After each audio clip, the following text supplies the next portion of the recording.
Oh, coming up next on Who's Views, the Who-tastic panel. You are watching Who's Views. You know our ways. You must like, share, and subscribe.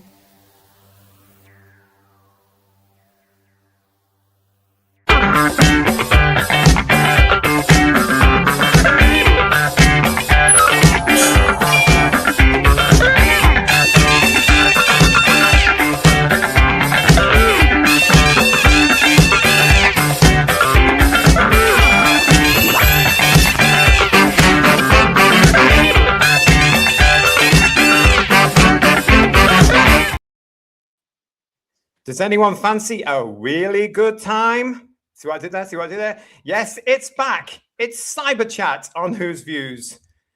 Hello, everybody. Here we are again then. Yay! Hello. Yay! There we are. Oh, look at that. What is that on Ian's shoulder? I'm just polishing my Cybermat, and that's not a euphemism. Thank God for that. Let's have a look. I don't want to ruin another Christmas for George. Hold it. I can't see that, Ian. Yes, out of camera range, please, Ian. It's before Watershed. Yeah. Ooh, look at that. I need to repair the little bits underneath, you know, Yeah. and put some things in. But yeah, this is definitely a. Well, they were the same, weren't they? They were the same reused props from Tomb.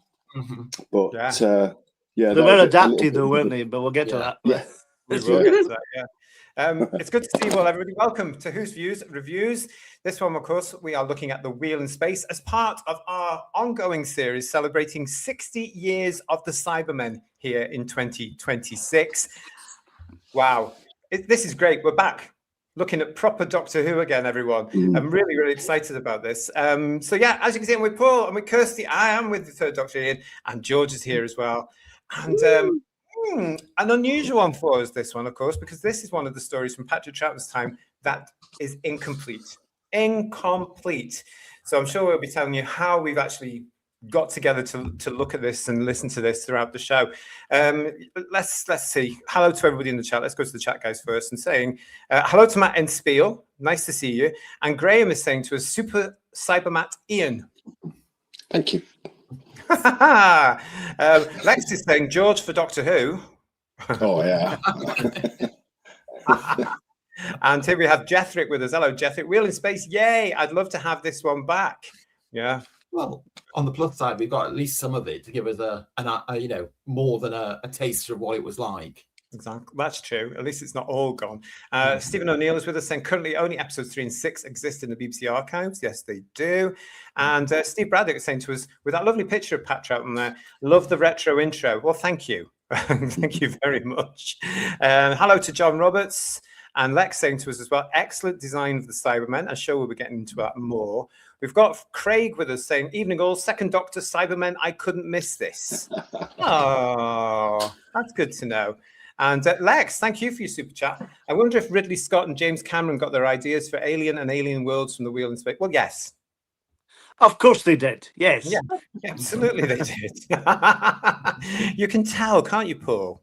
Yes, yeah. They're always silly for Doctor Who. I mean, Slar, George Lucas stole Slar for Darth Vader. You heard that first here, okay? I'm saying that now. As well as some costumes. As well as, yes. Ridley Scott's brother, Tony Scott, was the original designer for the Daleks, the serial, wasn't he? But it was then replaced. That's right, it was replaced. Yeah. You see, they got around. I know these people, honestly. Great to see you all. Marie's in the chat with us as well. Hello to you, Marie. So's Adam Cartwright. Hiya.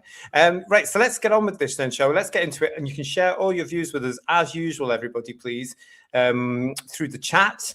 And I'll try and keep up with you all, because you're already pretty big. But we are taking you back, everybody, to 1968 and Series 5 of Doctor Who.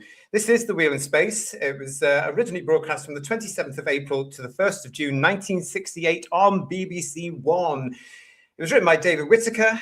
It was directed by Tristan de Vercole in what turned out to be his last Doctor Who story to be directed by him. A script edited by Derek Sherwin and produced by Peter Bryant. There we go. That's some of the behind the scenes stuff there. 6 episodes. Can I say one thing before we start? I Yeah, was go on. only 2 when this was broadcast, so I didn't see an original broadcast, okay, before anyone says anything, okay? Hang on. There goes that line I had then. Hang on. sorry to preempt that. Sorry. Damn. Had to get rid of that in the script. Yes. So, yeah. Well, fair enough. Absolutely fair enough. Actually, it's one of these things now. We're so far removed from it that not many people watching us reviewing this thing would have seen it. I'm sure. Mm. Yeah, I Look mean, at Kirsty going, yeah, all my opinions of it are based on the 2 surviving episodes and the soundtrack. Yeah. Because there's nothing else can base it on. I mean, it'd be wonderful if all or even one more episode turned up for it. It'd be lovely to see Zoe's first episode, for example, to see Wendy Babry come into the series. Yeah. I would love to see part 1 of this, because part 1's quite atmospheric, and it feels like Ark in space a bit. That just the regulars mainly, and Troughton and Fraser Hines are great together anyway, generally. Yeah. And then you get the bonus of Wendy Babry later on. But it's a wonderful first episode, opening episode.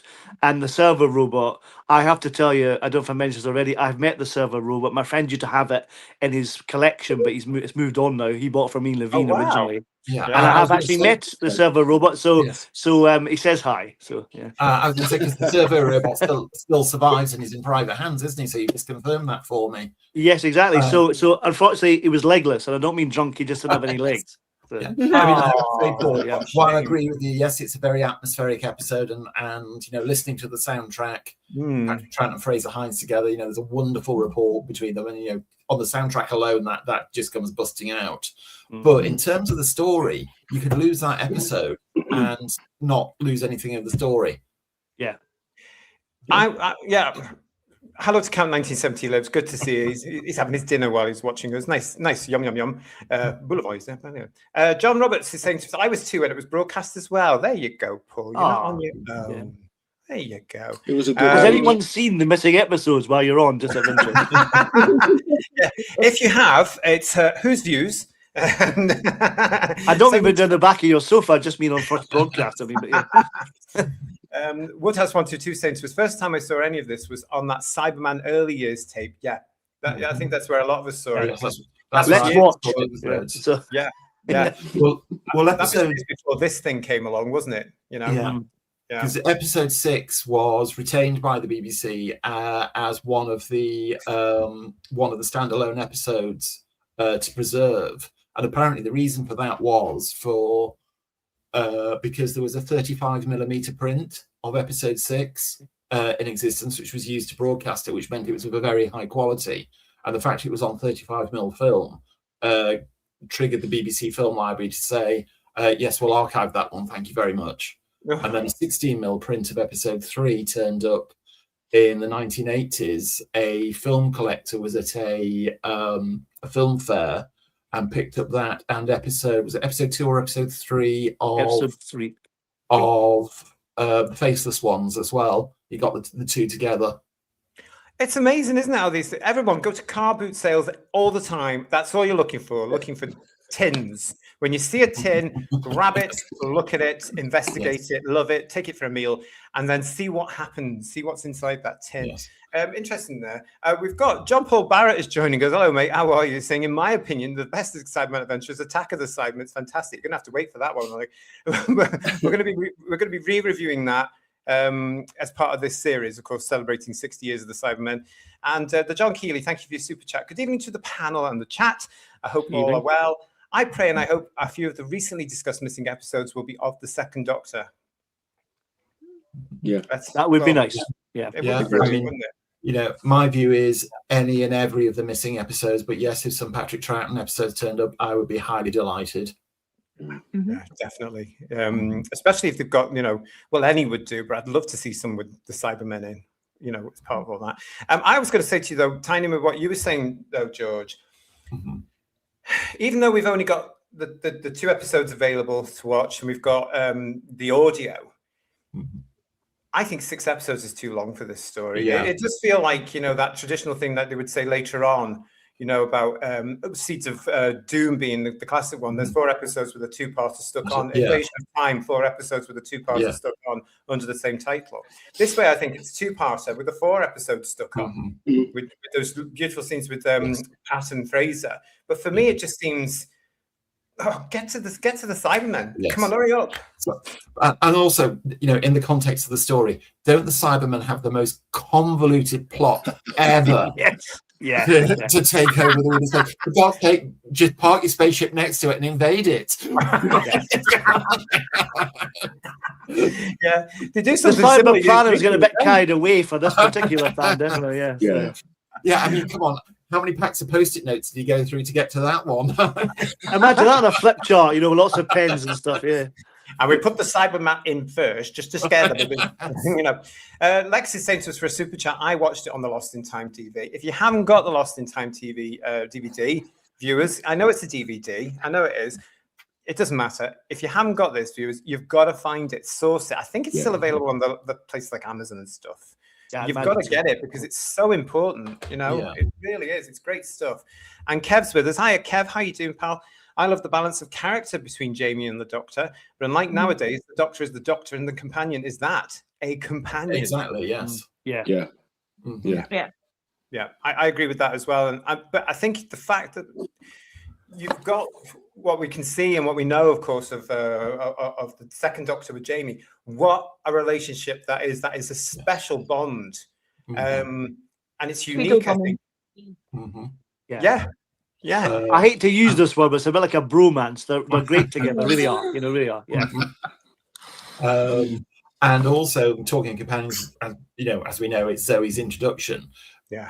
Listening to the soundtrack and watching the 2 episodes, it suddenly struck me for the first time how much Zoe's character softened from the Dominators onwards in this one. You know, she's for want of a better term, she's almost robotic. Yes, she is. You know, talking about having all her emotions trained out of her and all that sort of thing. Wow. You know, and you know, the moment the series comes back for the Dominators, her character has noticeably softened up. Yeah. You can already see kernels of the relationship in these episodes, particularly the kind of bossiness of Zoe and trying to contradict the Doctor. I'm brainier than you, kind of stuff, which is lovely. And her relationship with Jamie, when Jamie tries to kind of catch her out, and he's very cheeky with her. That's a lovely dynamic they have in this. It's really, you can see it starting here, even at the very start of the story. Yes. You know, I mean, and season 6 together, they're brilliant together, aren't they? Yes. So. I mean, the line that Wendy Papri has, where she says to Fraser Hines as Jamie, "Well, thank God you didn't know that. That would have been awful." yeah. The interesting thing is, though, as well, that Mr. McCrimmon, being the red-blooded Scot he is, wasn't necessarily keen on taking her away with them this time round, was he? Any other female in his episodes, he's like, coming to the TARDIS. But this one, she's, oh no, I'm not sure about this one. That's all you know. Is that a fair comment, do you think? Yeah.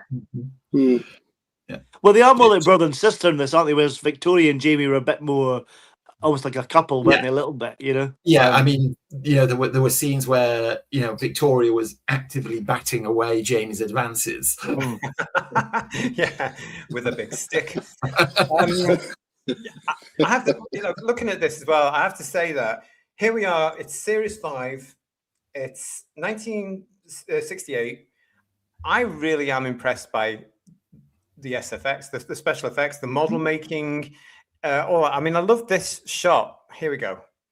I mean, it works to this day. I don't know what you think, Kirst, as the youngest on the panel, but I love this. I just think it's so gorgeous, these models. I'm a sucker for movie making or TV show making like that. They're actually using practical effects and they're doing. People are just forgetting nowadays that they've got things at the bottom of their arms or they've got tools to create, and it's all fine and dandy doing stuff on CGI. But that's wicked, and that still stands the test of time. That you could maybe see that in a museum or when they do the exhibitions, and you'll still be fascinated by it all these years later. So yeah, I'm a sucker for that. So I really enjoyed seeing and having those things. JT, is that still taken from the CGI, the animation stuff that TARDIS Time Girl did? Is It's it? not. That not. is No, that's actual. actual. That's the actual model. Yeah. Now, Oh, is that from a telesnap then? Is it? Yeah, it's from one of the telesnaps. yeah. Oh, okay. For the life of me, I can't remember what it was, but it was later reused. It was turned upside down and used for something else. I hate to think. Yeah, so Hang on. Hang on. Let's have use Hive Mind. Come on, tell me what that was used for. It enjoyed a second life and it got recycled somewhere. I don't know what, but it's bringing tears to my eyes, though. But it was turned upside down and used as something else. Yeah. In Doctor Who. In Doctor Who. Was it? It must have been something on one of John Pertwee's tables then, or something like that. I know the cyber spaceship from Invasion is used as a backdrop for a bit of scenery and props in the laboratory and spearhead and things like that. Yeah. And encoding space at one point on Xarius as well and things like that. Yeah, exactly. Yeah. But that one, It was definitely reused. I wonder where the batteries went. But anyway, listen, Paul mentioned there the Time Girl animation that is available. I want to give them a credit, of course, to the Skinners who put that together a few years ago now. It's available on the Tube of Who. Don't watch it yet. Go and watch it after the show if you haven't seen it already, because it is brilliant. And I want to thank them because I use that, rather than going to listen to the audio, the CD that I've got. I went to use that version because I like to watch something. And by God, it's good, isn't it? It's good. For the day they put it together, it's absolutely brilliant. The Cybermen look great. The bits in space. Of course, they have updated the meteorite shower, which is great because in the original one, it's quite good, but it's obviously, I was going to say properly, rolled up bits of tinfoil, isn't it? But actually, it reminds me of those Kellogg's cereals you used to get. Well, there's no shame in that, JT. In Empire Strikes Back, they used potatoes for that, didn't they? I mean, it's like, they didn't. So, they chucked them at Harrison Ford, didn't they? Get on to it. But yeah, but a big shout out to them because I've really enjoyed watching those. Apparently, so I'm told, somebody has heard that they're actually looking at doing the Highlanders. Oh. Yeah. Oh, maybe the BBC will be after them now. So sorry if I've ruined it. I think their animation, though, I watched it in its entirety with the existing episodes, and it gives you a real sense of the story more, and it makes the enjoyment of it more enjoyable because you're not just listening to the soundtrack. And don't get me wrong, the soundtracks are amazing, and I'm so glad we've got them. But that just adds to the visuals, and I think if they found more of this, I think it might be better received in fandom in terms of being a better story, perhaps, if they had the visuals. Yeah, that's a good point, Paul. It could be another enemy of the world. Yeah, that, if one or more of the other episodes surfaced, it could jump up. Exactly. And, basing it on the soundtrack and the two episodes, things that disappoint me about it is for a Cyberman story, for me, there's a distinct lack of Cybermen in it. Yeah. Not only in terms of screen time, but in terms of numbers. Bearing in mind there was a dozen plus in the Moonbase and Tomb of the Cybermen, they look terrific because they really look like something. You've got two botched together costumes lurking in the background, getting overall 15-20 minutes screen time in a 6-part story. You do get the lovely Cyberman conga at the end of the episode, don't you, when they come in from space? There's about 4 or 5 of them there, I think. But, they were like fairies. I thought they were not. Yeah, kind of like, coming in. Yeah. He was a fairy. You do wonder, though, don't you? You do wonder what happened to because it's not that long since Tomb of the Cybermen, so you do wonder what happened to those Cybermen suits because the ones in the wheel in space aren't good at all, are they? No. The helmets look substandard. The costumes are very cobbled together wetsuits, aren't they? Apparently there was going to be or work started on a new design for them. And then once this design had started, Peter Bryan turned around and said, "Oh, this is going to be a budget buster. We can't do it." So they're basically cobbled together from what would have been the new design and elements of the previous ones. Oh, right. Firstly, I actually have a difference of opinion. I actually quite like them. When I was watching it today, and I've got a Cyberman Bible from like when you first meet them to the last time we saw them. Yeah. Mr. Lady and I, the chat and I were talking that the stuff that I kind of grew up with, it looks a bit like an Iron Man suit. And now looking at it again, gives me a bit of so I think they're more cool and they're more Cybermen-ish, that they are everything's them. One thing that's always got me about them from a purely practical point of view is what's with the caps on their fingers, binding them together. They're going to do some sewing, like thimbles. Yeah, sorry, if they wanted to pick up a cyber pen, how are they going to do it? There's probably a lot of call for that during the planning meeting for the invasion, obviously. Yeah. Or imagine trying to get the keys in the ignition on a cold morning or something. Let's have a look at this. Mark Greaves, hi Mark, has just given us a super chat. Thank you, mate. I hope you're well. For me, you're never going to beat the SFX makers from that period, along with The Godfather, Ray Harryhausen, true imagination. That's the thing, isn't it? And it's brilliant, Mark, as you know, because I think you tune into our Blake 7 shows, where Richard is on there, who's a model maker, has been for many years, but is now involved with the Blake 7 box sets, the Blu-ray box sets, making the models. And he's told us it's all coming back. The time of CGI it's not dying out, of course, but it's gone back to models now. So using models with CGI. And I love that. I think it's absolutely fantastic that we are going back to the models. I think it's great that Kirsty loves these particular Cybermen. I've never really thought about it at all, really. I mean, I've just looked at them and thought, yeah, that's the Cyberman. But I do know what you mean. And here's a picture of the hand for you as well, in case you're wondering what we're talking about. It has got an invasion kind of wetsuit kind of vibe to them a little bit, which I quite like myself. But the helmets are a bit weird with the tears and the drop in the mouth. But they're originally from the Moonbase helmets, aren't they? They've just taken away the bits around the eyes and the mouth, haven't they? That's all they've done to it. Yeah. That helmet.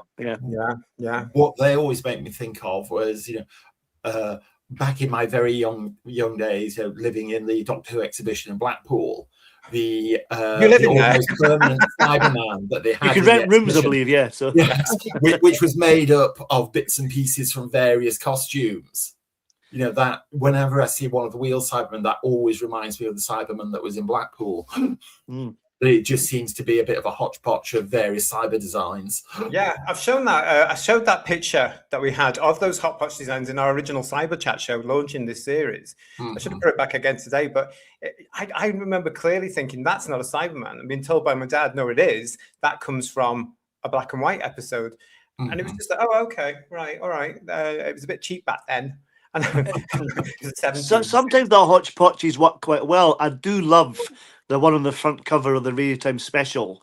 That amalgamation of the invasion helmet, the Moonbase costume, and I think it's the Moonbase chest unit as well. It looks superb. It really does, and that really works. And sometimes by accident, sometimes it does work. You know what I mean? So I'd still say, though, guys, to all of you and all of you in the chat, the Cybermen of the 60s, the 70s, and 80s are still far superior to the tin things they roll out today. Oh, yeah. Yes. Really, really, really. Lex, thank you for that. Fantastic colour picture of Zoe and the Cybermen. It's an epic picture. Yes, thank you for that. That is, of course, courtesy of Clayton Hickman from when he was doing all these colouring ins. Absolutely gorgeous. So thank you for noticing that one. And thanks to Clayton, of course, for doing all those. Oh, yes. Now, you see, look, Kirsty, hold on, Kirsty. Let me just bring you up there. Kirsty's got that. I mean, that to me, that's like Iron Man. That's what we were talking about this morning. Yeah. Iron Man. But that's even worse because that's Trigger in that costume as well. So God love him. Yeah, I just think, I don't know about you, Kirst, but I just appreciate a man in a very tight silver suit. We've got more joining us here. We've got that's a review show for another night, GT. I think. Yeah. That's Whose Views Late, coming soon to this channel. With a red triangle in the corner, yeah. So good to see you, Mordrin Brown Bread. The two doctors must have been between Fury and Wheel. Never mind that bog-fanish post-war game second Doctor nonsense. Yeah. I'm not sure. I'm not sure about that because in Two Doctors they said they dropped Victoria off to learn graphology, didn't they? Which indicated they were going to pick her up again. Yes, they were off to get her again. You're right. In Victoria, she'd left permanently, hadn't she? In Fury. Yes. Sorry, Victoria, that well-known graphologist. Yes.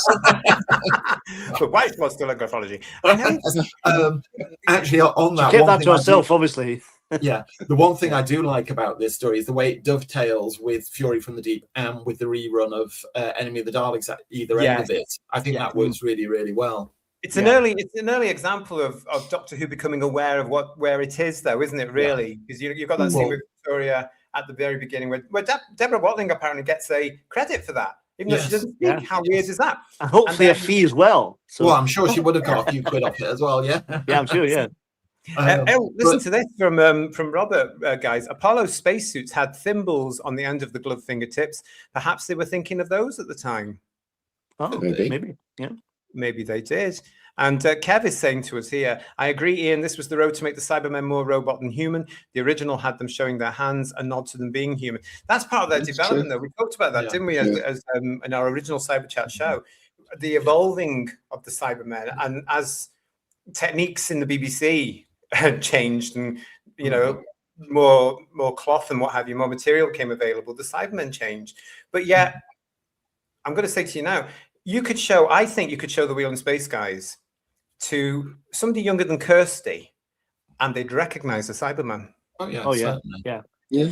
The one thing about the Cybermen in this I think is really good is ability moon-based. They're quite intimidating when they are on, and they spend a lot of time in the shadows, and they seem to be really tall. I don't know if they've obviously cast short actors for the human characters because they seem to be massive and towering over people. The only thing I would say about that, Paul, is one thing that got me from the surviving episode that they do appear properly in is the one delivering the dialogue. I assume it was a decision by Tristan de Vere-Cole as the director. Rocks back and forth like a drinking duck. He's had a few ciders, probably. Yes. Well, I'm glad you've mentioned that, because I noticed that, God knows, when I saw that, probably, and I thought, oh my God, the rock. But then I thought, is that to signify to the actor which one of them's talking? Yeah, I think it was, the same way as Lights Flash. That was another version of it. It's got to be a cue, especially with that lovely scene that we'll come to in a sec with Pat Troughton. Doc Martin is saying to us, I think they put the teardrops into the design to help the actors breathe, but I could be wrong, though. I think it was, It's in the mouth. Yeah. And the drill holes in the sides of the headpiece as well. Yeah. Interestingly, from this, though, as you continue to Invasion, the teardrop became a feature carry on, didn't it? Which is I like that look of it. It's nice, and further designs though. Yeah, I think it was also to give the actor inside a better field of vision as well. Yeah, probably. But you're right, Paul. They're there right up until Earthshock, where they disappeared again. And then the new series brought them back. I think I didn't really pay that much attention, to be quite honest. Dalek Shalom is saying to us, was the cyber voice on the intercom the same guy who did the robot in Fireball XL5, as it sounded like him on the recon I saw? David Graham? I haven't got David Graham. I thought Roy Skelton was only voice actor in this one, was he not? Okay. Yeah, I think. Was it David Graham who did Fireball XL5 though? Have I got that wrong? I think so. Yeah. Well, we've got Peter Hawkins and Roy Skelton in this one. Okay. Oh, they both on this one. Okay, I thought it was just Roy Skelton. Okay. Right. Yeah, we've got both. And the visual effects were done by Bill King and Trading Post. Trading Post was Bill King's independent freelance company. So there's Doctor Who again, ahead of the time, really, wasn't it? Really? Yeah. Well, I mean, they Trading Post basically took over from Shawcraft Models. Right. Fair enough. Yeah, that's good. So thanks for that, Dalek Shalom. Kara's with us as well. Hello, Kara. I think sometimes the Doctor could be a bit ruthless and focused on the end goal rather than understanding the fallout from his decisions. Well, Troughton had his moments of genocide a bit, doesn't he? Let's be honest. Yes. I think that's brilliant about this Doctor, though, because I always like to try and think, what would it be like for the kids watching? And I think, how, as a little boy, how did I react to my Doctor? It's probably the same way how they react to this. This is called The Wheel in Space, so the kids watching at the time probably wouldn't have even known immediately that the Cybermen were coming in. Surely, no. Radio Times did do some stuff, I must admit. Yeah, I mean, one thing. I'm going to state the absolute obvious here, but I am going to say it is, Patrick Troughton is absolutely brilliant. He absolutely nailed it, as he did in, I assume every single episode he was in. Unfortunately, we haven't seen them all, but all the ones we have seen, even the the ones that are of lesser stature, like the surviving episodes of the Space Pirates, the Underwater Menace, he is still so on point every second he's on screen. He bloody is. He's like Tom in that respect, isn't he? You can watch him constantly, and he lifts the story or lifts his performance to make it more engaging, and you can't take your eyes off him. He's superb. There he is. Yeah, it's a magic. I mean, we said before when we were, appreciating Troughton and his work, even with the Box of Delights, that's the beauty of being a character actor. He made a character out of the Doctor. Oh yeah, and it was totally different to to Harnell. But there's still a through line there, though. You can believe essentially it is the same person, which is magical, and that's down to Troughton's ability, isn't it? It's nothing to do with the writing. It's down to Troughton capturing whatever that essence was so early on, and building it, and just continue. Absolutely fantastic, really good. I just think again, it's we do know, of course, that he was on holiday during the filming of this, because their schedule, their schedule, new people that come into it, you kids, was all bloody so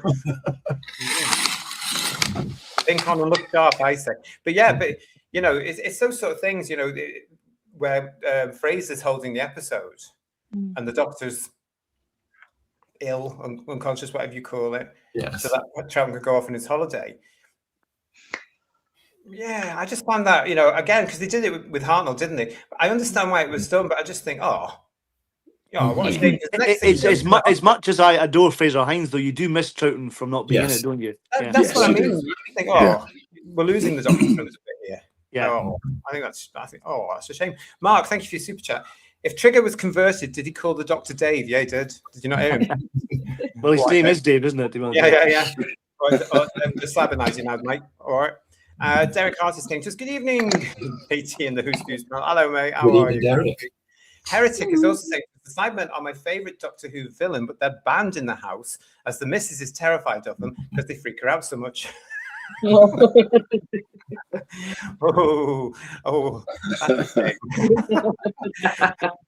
Needs to get a Cyberman helmet and put it on the pillow next to her one morning and just let her wake up.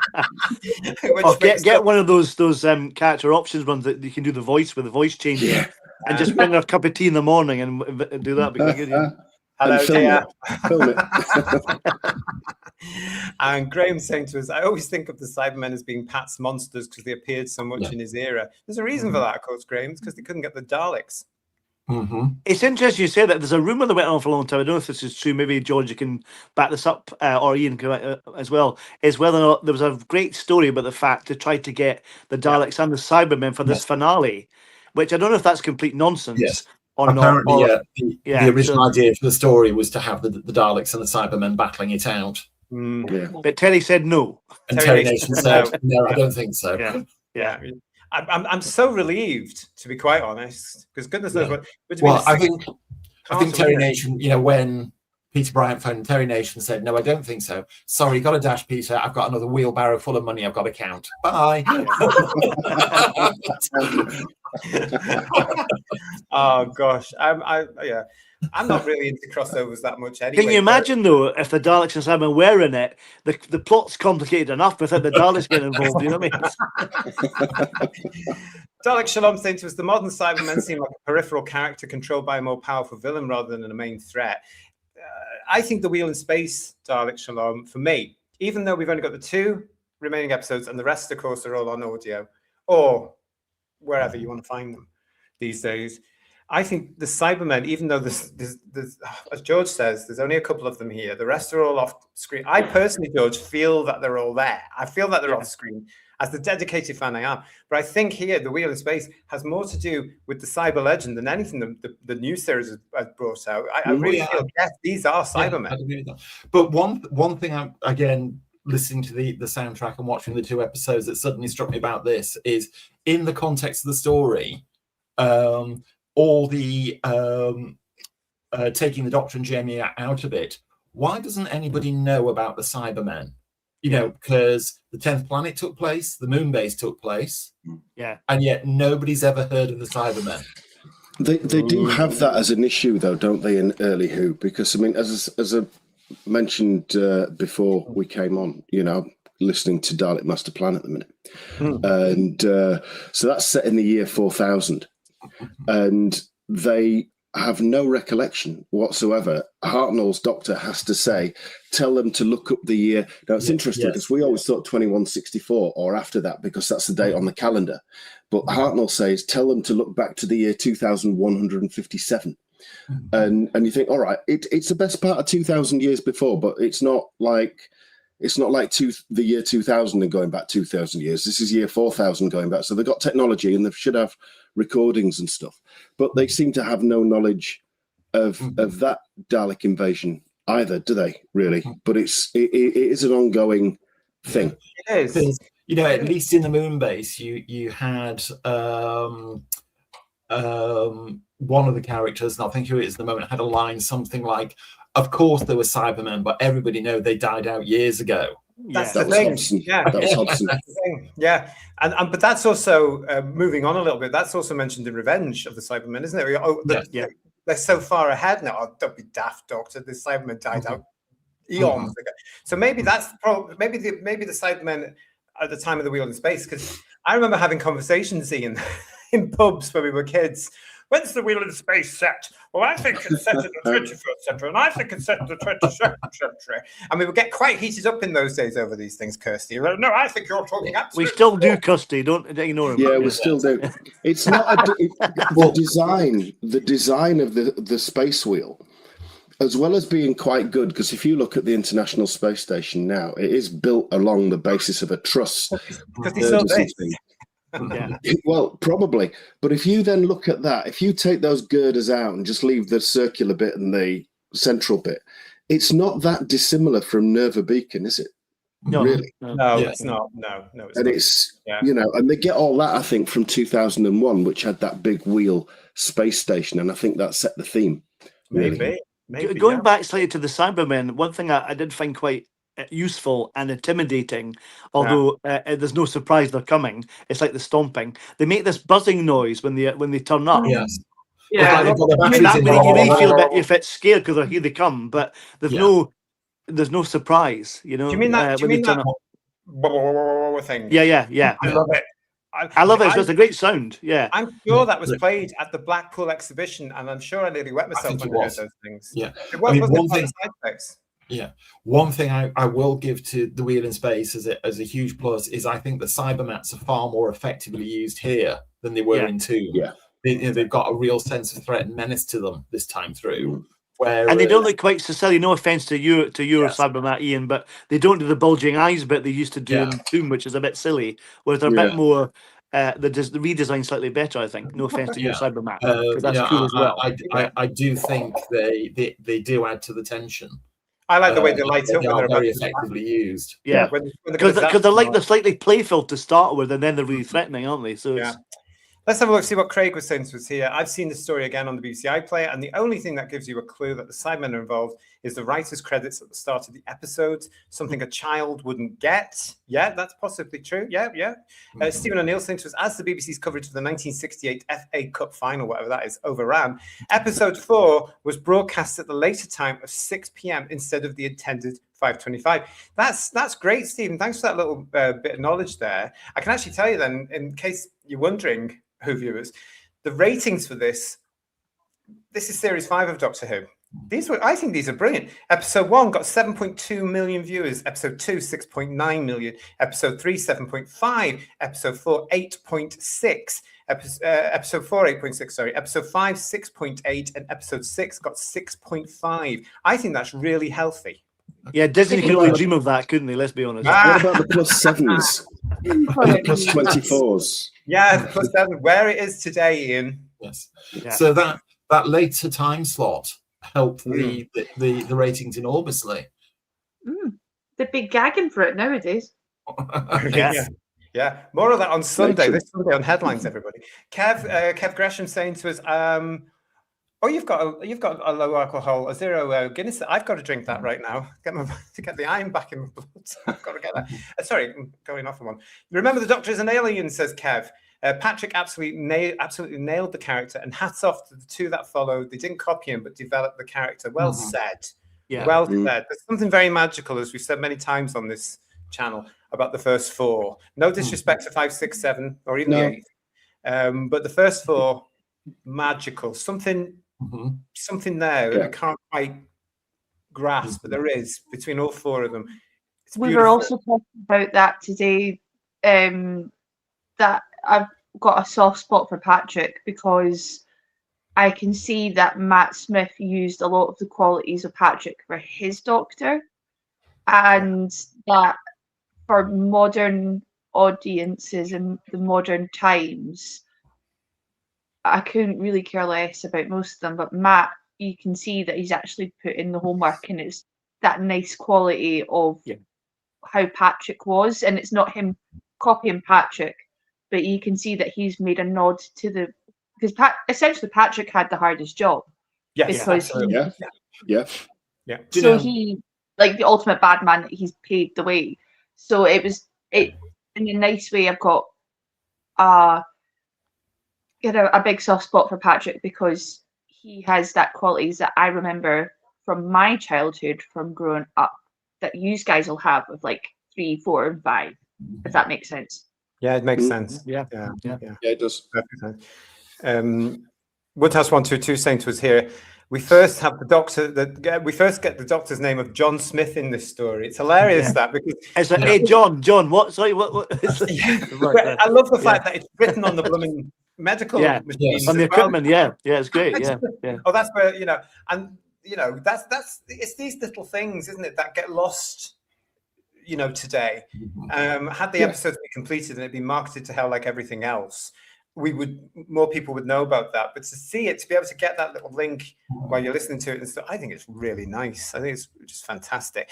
And Steve Braddock saying to us, I love the comedy between Fraser and Pat. Well, that's marvelous, isn't it? The Doctor told me to do it. Funky saying to us, the Pat Fraser combo was fantastic. Yes, look at the size of that thing. Yes, Jamie, it is a big one. Well, there's more of that when he says, why don't you stick your rod? Yeah, and he then explains what it's called. He's very good at that point. Absolutely. Derek Hart saying quite rightly, if it wasn't for Patrick, we probably won't be chatting about Doctor Who right now. The successful changeover of the lead, great stories. I mean, you're absolutely right. And the actors actually say this, don't they? Certainly the original actors that took on the role of the Doctor, Colin especially, because he was very good friends with Pat, always said he was the one that set the template for the rest of them. Absolutely fantastic. Absolutely fantastic. I think to a similar extent, Matt Smith did the same thing following on from Tennant, because the BBC didn't think it would continue after him, and he proved it could. And that's a similar, not quite the same as Hart to Troughton, but a similar kind of vibe, isn't it, as well? Dongo is saying to us, RTD would kill for those ratings. What do you mean? Funky's saying to us, those are the heady days of decent viewing figures. And also, don't forget, a much smaller population, so a bigger percentage of the population would have been watching it than now. Yeah. This is what all the critics will say. And it was better in the 60s as well. What critics will say, there were only 3 channels. It doesn't really matter. It doesn't really matter, does it? When you look at the bigger picture, a lot less TVs. Yes. Yeah. But as you said, JT, if people want to watch something, they will watch it. Yes, they do. Yeah. Lots of appreciation and lots of love in the chat at the moment for Troughton, which is wonderful, and it's so well deserved. Because we've lost so much of his era. So when you get these little snippets, it's good to. I mean, it's good to see it on things like the Lost in Time DVD or whatever they're going to put it out on. It's good to hear it, but of course the difference is when you're listening to something and then you actually see it, you just think, oh, he's doing it differently to what I imagined. And you're missing all his lovely facial expressions as well, which is kind of. I think because of what I was aware of Troughton as, I sometimes, when I was listening to the original CD audio, I was picturing him, and I think I almost got it right. Yeah. And that's one thing the animations cannot capture at all. They cannot get that body language, that facial expression at all, which is a real shame. I mean, a good example of that is episode 2 of The Underwater Menace. That the audio just did not capture Troughton's performance when you saw it. He was Tigger on amphetamines, Yeah. I mean, the guy was a complete Looney Tune, and he was absolutely brilliant with it. I mean, even though it's not the best episode ever of Doctor Who, it's well worth watching over and over just for Patrick Troughton. Yeah. Still probably better than anything we get today, I have to say. Yeah, I mean, well, listen, it's a great story, isn't it? It's a good plot line. I just think it could be made into 4 episodes quite nicely. But again, we know what was going on behind this. The 6 were easier to do. It was slightly cheaper.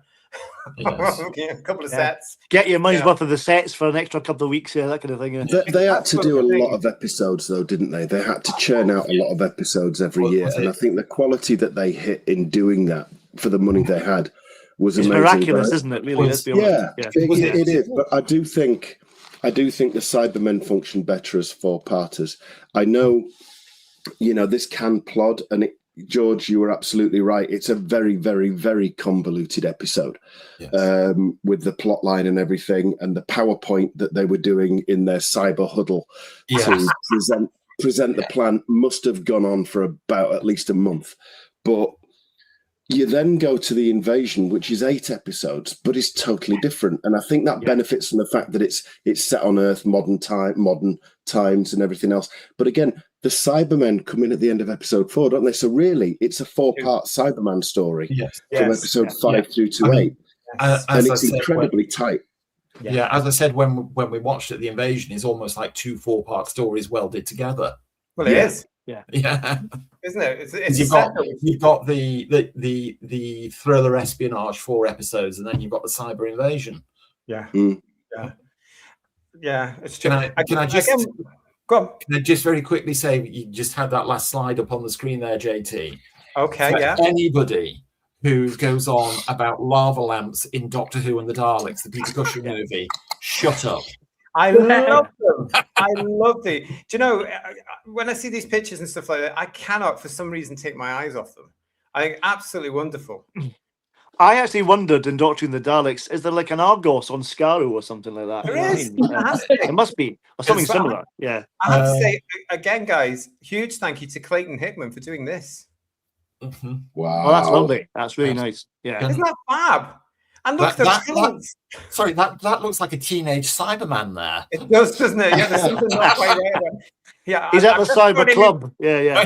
I'm just going to phone my mum to tell her I'm staying out for the universe.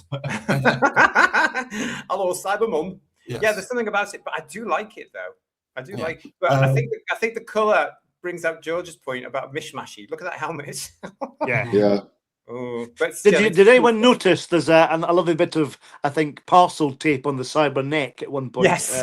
Holding it together. Yeah. In fact, did I have a picture of that? Was it on that one? Can you see it? No, it's not that one, is it? No. I thought I'd seen it. I think it appears in episode 3, the one I noticed at the cliffhanger of episode 3, when they get the astronauts to take them across. That bit there, and they've got a bit of tape on it. It's brilliant. Yeah. I mean, not as bad as the gaffer tape on the Sea Devils in Warriors of the Deep, though, is it? Really? No. Or, I mean, the shots in the 10th Planet where the Cybermen clearly have clear sellotape holding the handles in place. And there's the shot in Day of the Daleks where one of the Daleks has black masking tape over one of its lights on its dome. Yeah. That was camouflage. They're only meant to be watched once, though, weren't they? Let's be honest. But then again, in fairness, on 425 line tellies in 1960s, you probably wouldn't have a chance in hell of seeing that, would you? No. So it was all right. It's just because we've got the benefit of watching upscaled stuff on incredible screens. And you can freeze frame things now as well, can't you? Yeah. Well, you do. I do. Oh, let's see what's going on in this one. Oh, look, there's a big pen. Yes. Listen, thank you to Lex for another super chat there. This is Jamie's 3rd encounter with the Cybermen. You're absolutely right, of course, Lex. I love that. I love the fact that we've got a companion now that is so aware of things like the Cybermen and the Daleks. He's confident, isn't he, Jamie, with this? He's like, oh my God, the Cybermen are here. And I like that because he knows what he's dealing with it. So it takes his character up a little bit to be able to say, this is a danger. I know how we've got to deal with this, all this sort of stuff. I think it's wonderful. And Fraser plays it so well. Don't you, Fraser? He's wonderful. What we got here, we've got Dom goes saying to us as well, I don't know about you lot, but as a kid, when Doctor Who came on, it was the Cybermen or the Daleks, it was an extra treat. I went into another world. Yeah. Yeah. Absolutely. That's what it was all about. I always say the time tunnels that started with Pertwee's last series and all through to Tom's second to last series was taking you into the Doctor's world and then taking you out again at the end. So you go back to safety. That's how I always thought about it as a kid. Doc Martin is saying to us, lava lamps were a staple of the 60s Cybermen. Yeah. Steve Braddock is saying, I love all the lava lamps on the Cybermen spaceships. It's so 60s chic. Yes, Every cyber household had one. That was it. Yeah. All the rage on Delos. I still have. But also, just to finish up on lava lamps, if you look at these, the colour photographs from Power of the Daleks, there's lava lamps on set there too. Yeah, there is. Well, at that point, they were everywhere, so why not? And they do they had brought them from Skaro, hadn't they, there, obviously? Yes. Clearly, yeah. But can I the only explanation. Yes, I know we're going off track slightly here, but can I just point out when Doctor Who and the Daleks was in production at Shepperton Studios, lava lamps hadn't made a public debut at that point. They were space age technology. Were they the equivalent of bubble wrap in Ark in Space? Yes, basically. Yeah. Wow. They were prototype ones that were loaned to the film production company to dress the set. Brilliant, That's brilliant, isn't it? I have an interesting fact to share about this story. And it connects Doctor Who, the Daleks and the Dalek Invasion of Earth. Is both Craddocks are in this episode. Kevin Watson, who plays Craddock in the not doing the Dark Invasion of Earth, rather. Yes. He's a Craddock in that, and then Craddock is one of the astronauts in this who was in the Hartnell version. Yeah. I don't go out much. I'm just saying that now. We've got Craig Dunlop with us. I do like this story, but of Troughton's 4 encounters with the Cybermen, I think this is the weakest. Craig, do you think that's just because we can't see it all, maybe? I have to say I agree with Craig on that one. I think out of the 4, this is the bottom one. I said the lack of Cybermen, the lack of numbers of Cybermen, the lack of screen time the Cybermen have. Also, the finales, it just sort of like peters out. Whereas like in the Evasion, you have that wonderful cyber battle. You know, you have the terrifically tense last episode of Tomb of the Cybermen. You have another Cyberman battle in Moonbase where they're vanquished. In this, it's like, yay, we sorted them out. Okay, another 3 minutes of screen time to go. What we're going to do? Yeah, they're mincing through space, aren't they? Like Kirsty said, a little bit like Kenneth Williams on some kind of Kirby wire. They're like coming in and then they're gone, and that's it. And it does lack impact. There's no showdown. Yeah, it's a great point. And the most you get is the electrocution of the Cybermen, but the Doctor does. That's as much as you get, isn't it? Really? Yeah. I'll tell you about this one though. It's typical of 60s Doctor. It's typical of Doctor Who actually, because it carried on certainly through John Pertwee. But you've got it's the 1960s, but you've got there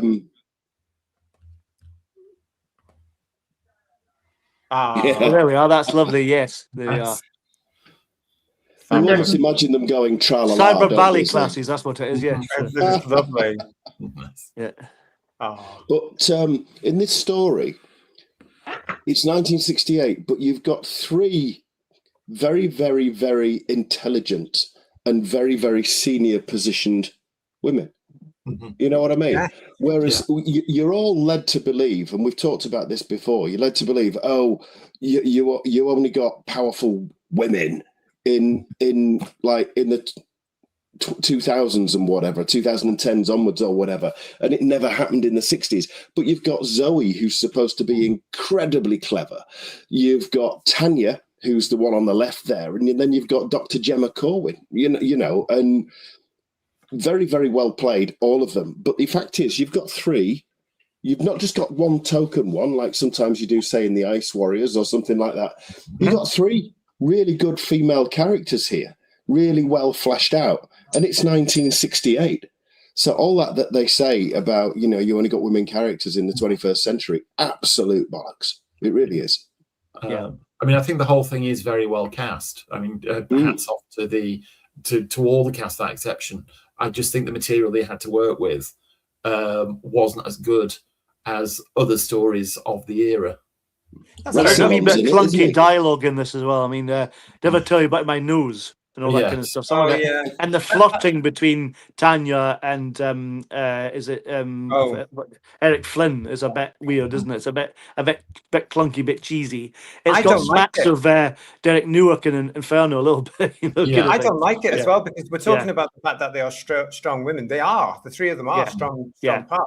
But then there's that point where he shouts very violently at Zoe.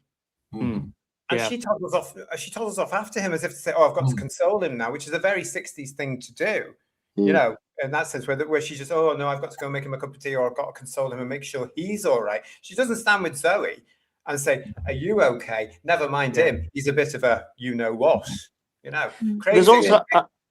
There's also a running theme of unhinged controllers of bases, isn't there? At this point, you know, they've not been vetted very well, I don't think, before they got the job. You know, I mean, this is another base under siege story. Oh yeah. They did those so well, didn't they? They did those so well. I like seeing where she's got such an expressive face. And we saw him in Sea Devils, of course, and then later Rassilon. You've got Donald Sumpter in this, haven't you? Yeah. He's got such a noticeable face. Even with a beard in Sea Devils, you can tell it's him. Yes, the in that slide that you just had on the screen there as well, JT, the good-looking blonde fella, Eric Flynn, is Errol Flynn's son. Is he? Yeah. Wow. I know he's Jerome Flynn's dad, but I don't think it was. I just want to point out, Craig was getting back to us as part of this chat. I think the main reason it's the weakest is it's too long and it drags in places. There is a lot of padding in it. But that, you know, I just wonder if we had the whole thing complete, would we notice it? We probably would, wouldn't we? I saw it in the scene. You know, when you order a curry, right? Yes. And you get that list of what flavor you want, or how hot you want it. And there's some people, it's like certain episodes, it's spicy hot in a good way, that you're going to enjoy the Ring of Fire the next day, sort of thing. This is more on the mild, like mild. So you're saying this is the Korma of Doctor Who adventures? with extra coconut milk. This has got a little bit of coconut milk, sort of thing. This is a Korma episode, maybe more. We're not quite got to Jalfrezi. It's nowhere near Jalfrezi, no, not at all. So for the one set on Telos, is that the Booner of the Cybermen then? I mean, what is it? That's a Tindaloo, that one, that is, I'm telling you. I was going to say, JT. I bet JT thought it was going to go in that direction, did it? I was probably worried we should bring back the curry analogy for another review later on, I think. Yeah, should be a running theme. Yeah. Sorry, to drag this conversation back to respectability. Sorry. To answer what you were going to say, JT, about, you know, if the episodes turned up, would we still say it's dragged? From a personal point of view, I would instantly say no, because I would be so euphoric that the episodes had turned up. Right. Yeah. There's that. Yeah, there is that as well. And you know what? We'd still all go and buy it, wouldn't we? Graham is saying to us here, season 5 has a superb array of Git people in charge. Jarvis Bennett is a right moody bugger. Funky is saying to us, in people in the 60s actually knew what a woman was. Yeah, that's very true. Yeah. Let's be greedy, says Stephen O'Neill, and hope they find both the missing episodes. I don't know what that's for, but there we go. Dalek Shalom is saying to us, representation used to be true and fair. Now it's culturally unrealistic. The brilliant thing about this story is they make it international. Well ahead of its time. But then science fiction was doing that at this point already, wasn't it? You know, our sci-fi shows were. Well, I mean, another thing that makes it in common with previous Cyberman stories was they did the same thing in the moon base, and to a lesser extent in the 10th Planet as well. Yeah. But Kaftan and Clegg were Eastern origin, weren't they? Yeah. As well. So they had it there too. Yeah, it proves, to an extent, it proves what I always say. about these people banging on about it today, you're talking absolute nonsense. Because when they could do it, they did, because they understood the future would be different.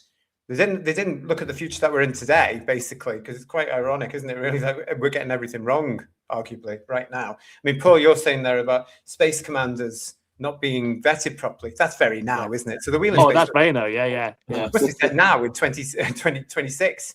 That's where it must be set. But yeah, great point there, Dalek Shalom. And it's something I'm sure that if the wet wipes who came to Doctor Who recently went and watched this episode, they really would wet themselves over. Our John is saying to us, it's a great redeeming feature in the introduction of Zoe, and therefore the beginning of the best TARDIS team ever. Ooh, controversial. Ooh. It's up there. They The are third up there. Doctor and Joe aren't in this. What's he talking about? Yeah, what about the So fourth this is a Doctor? few years Sarah off yet. I think Wendy Papri is, throughout her entire run was so engaging, so likable. But I just wish they made her hairpiece less obvious. It was so obvious that it was stuck on at the back. Yeah. It's one of those conversations that takes me back to when we were in the pubs having conversations like these as well. And they would say, who's your favourite Doctor? Who's your favourite TARDIS team? We can never, Eric, agree. You'd agree to disagree. What for me, curry would you associate with this story? Yeah. That often came up, I remember, yeah. Yeah, these conversations were fantastic that we used to have there. Funky wants to know, am I right in saying that the line is science only lets us to be wrong with authority? It's logic, isn't it? Is it? Yeah. Is it facts only let us be wrong with authority? JT's right. I think it's logic. It's logic, yeah. Logic, my dear Zoe. Yes. And I love the Yeah, fact that yeah. it could have been a faulty automatic pilot, he says. Well, it's a possibility, he says. It's like, maybe. It's like... But that is so Second Doctor as well, isn't it? Yeah. And it's one of those things that, Tom could possibly get away with that particular line, but Pat makes it just brilliant. But like I said earlier, it's that kind of start of that friction between the Doctor and Zoe, which is lovely. Yeah. The fact she's brainier than him, that is brilliant. It really is great, yeah. And the fact that she's not intimidated them at all. This is where the pilot mode of her character, which is really intense in her introductory story, this one, and it does mellow, obviously, by the time we see the ones that she's in later. But she's really spiky here, isn't she? And this strange little man, it's just another strange little man. She doesn't care at all. So she's put, but I love the way he does put her in her place. I also love the way when we talked about us saying if Jamie had thought about that particular solution, it would have been awful. And I love Troughton's reaction to that. He's giggling away, enjoying the fact that she's taken the mickey out of Jamie, which is really nice. It's a lovely touch, I think. Absolutely. Yeah. It's worth pointing out that Wendy Papri is the only person ever to play two Doctor Who companions, because of course she was Jenny in the Seven Keys to Doomsday. I was wondering when he was going to bring that up. Yeah, he's seen it, folks. Swine. Yeah. In case you didn't know, if you're new to the channel, George has seen that show. Yes, George saw that show. Yeah, and he likes to remind us. That little rivalry that she has, though, especially with the Doctor, it does mellow, absolutely. But I love it when it resurfaces a little bit in the Croutons when they're doing the learning machines, and she aces it. And it's, Doctor, you got it all wrong. He's almost as clever as I am. Yeah. And then he gets a higher score, but you answered more questions. I love it. I absolutely love it. You're absolutely right, because that's a magic scene. And when we come to the Croutons, of course, we'll really play on that. But by that point, she knows and loves the Doctor. So she's letting him go because he knows he's stressed. Here, because she doesn't know it. Again, you're right, Paul. It's a different character that we're introduced to. She is a computer on legs, really, isn't she? Not a mouth on legs. She's a computer on legs. Graham is saying to us that Zoe is probably the first companion of high intelligence, leading the way for the likes of Liz and Romana, etc. Again, Graham, Doctor Who ahead of its time with these strong female companions. Or the attempt to make them strong decades before Rose. Oh yeah. If you look at some of these real high intelligence, like Zoe, like Liz, and all that, and then you compare to Rose, let's be honest, it's a big step back, really, isn't it? Doctor Who had a strong, intelligent woman in it from day one with Barbara. Yeah. Absolutely. Yeah. And a strong, intelligent woman in charge behind the scenes as well from day one. Exactly. No, exactly. So again, we're proving the point. What are they talking about these days? Those plonkers in charge of Bad Wolf don't know a damn thing. Yeah. They could not do what Verity Lambert did in 1963. They couldn't have done it. Absolutely couldn't. No. Yeah. I mean, for lots of us watching this as well, and I know this from some of the guys, the emails or the communications I've had from our viewers, they've just coming across this Wheel in Space for the first time. So to them, this is new Doctor Who. And it's just a shame it's not complete in a sense, because it's one of those that, people aren't going to go back to really, because it's not in full on the iPlayer. But it's actually important in a sense because it's bringing Zoe into the show. It's another Cyberman story. It takes their legend on a little bit more. It's a shame, really, isn't it? But for those of you who came to it if new because we were reviewing it, I hope you've enjoyed it. Come and join us in the chat and let us know if you have. We have got a lot of you in the chat with us already as well. So thank you so much for being with us and hope you're enjoying it. Stephen O'Neill reminding us that the Cybermen at this time are able to bring people under their control with the tops of their helmets and fire their weapons from their chest units. Yeah, we lost that after a while, didn't we? Yeah. Obviously, it wasn't needed in the story. Well, they've ended up with kind of guns after that, haven't they, really, most of the time, The chest units could kill people, couldn't they, in Invasion? They did that down in the sewers. I have to be honest, I'm quite fond of the helmet practical effect guns from Revenge. Yes. I did like those. Yeah. And also 10th Planet, the bottom of the chest unit, they lifted it off and used it as a weapon as well. Yeah. There's something in it, though, building the weapon into the Cyberman, isn't there? Did you like that, Kirst? Yeah. I think it makes it more darker and creepier than what I had when I was wee. That it was, again, getting a bit too superhero, that magical MacGuffin, and it was built like a body type Iron Man cyberkinetic sort of thing. That one's quite dark. It's quite having all the things built into you and still the human qualities, that it is a skin tight suit. I like that. Me too. Did you notice, Kirst, as well, that another big difference from the Wheel in Space Cybermen? They're bloody fast. Did you see the one that one of them reaches out and strangles that poor guy from the space station? Really that's a quick move. You wouldn't get that now, would you? The bits when they pick up Jarvis Bennett and they throw him across the room is much better done in this than it is in Tomb of the Cybermen. There's no wires, which is good. But the way it's cut together looks really good. It makes them really threatening, doesn't it? That's the whole thing. And I think that's an element where, it must have been a real thrill back in the 60s as a kid watching these silver things going downstairs, going up the stairs, which the other lot couldn't do, hiding so much in the shadows, which the other lot couldn't really do. Real spooky quality to knowing that they were also quite quick and not nice with the hands. Oh, gosh. Must have been amazing being a kid at this point and watching this every week.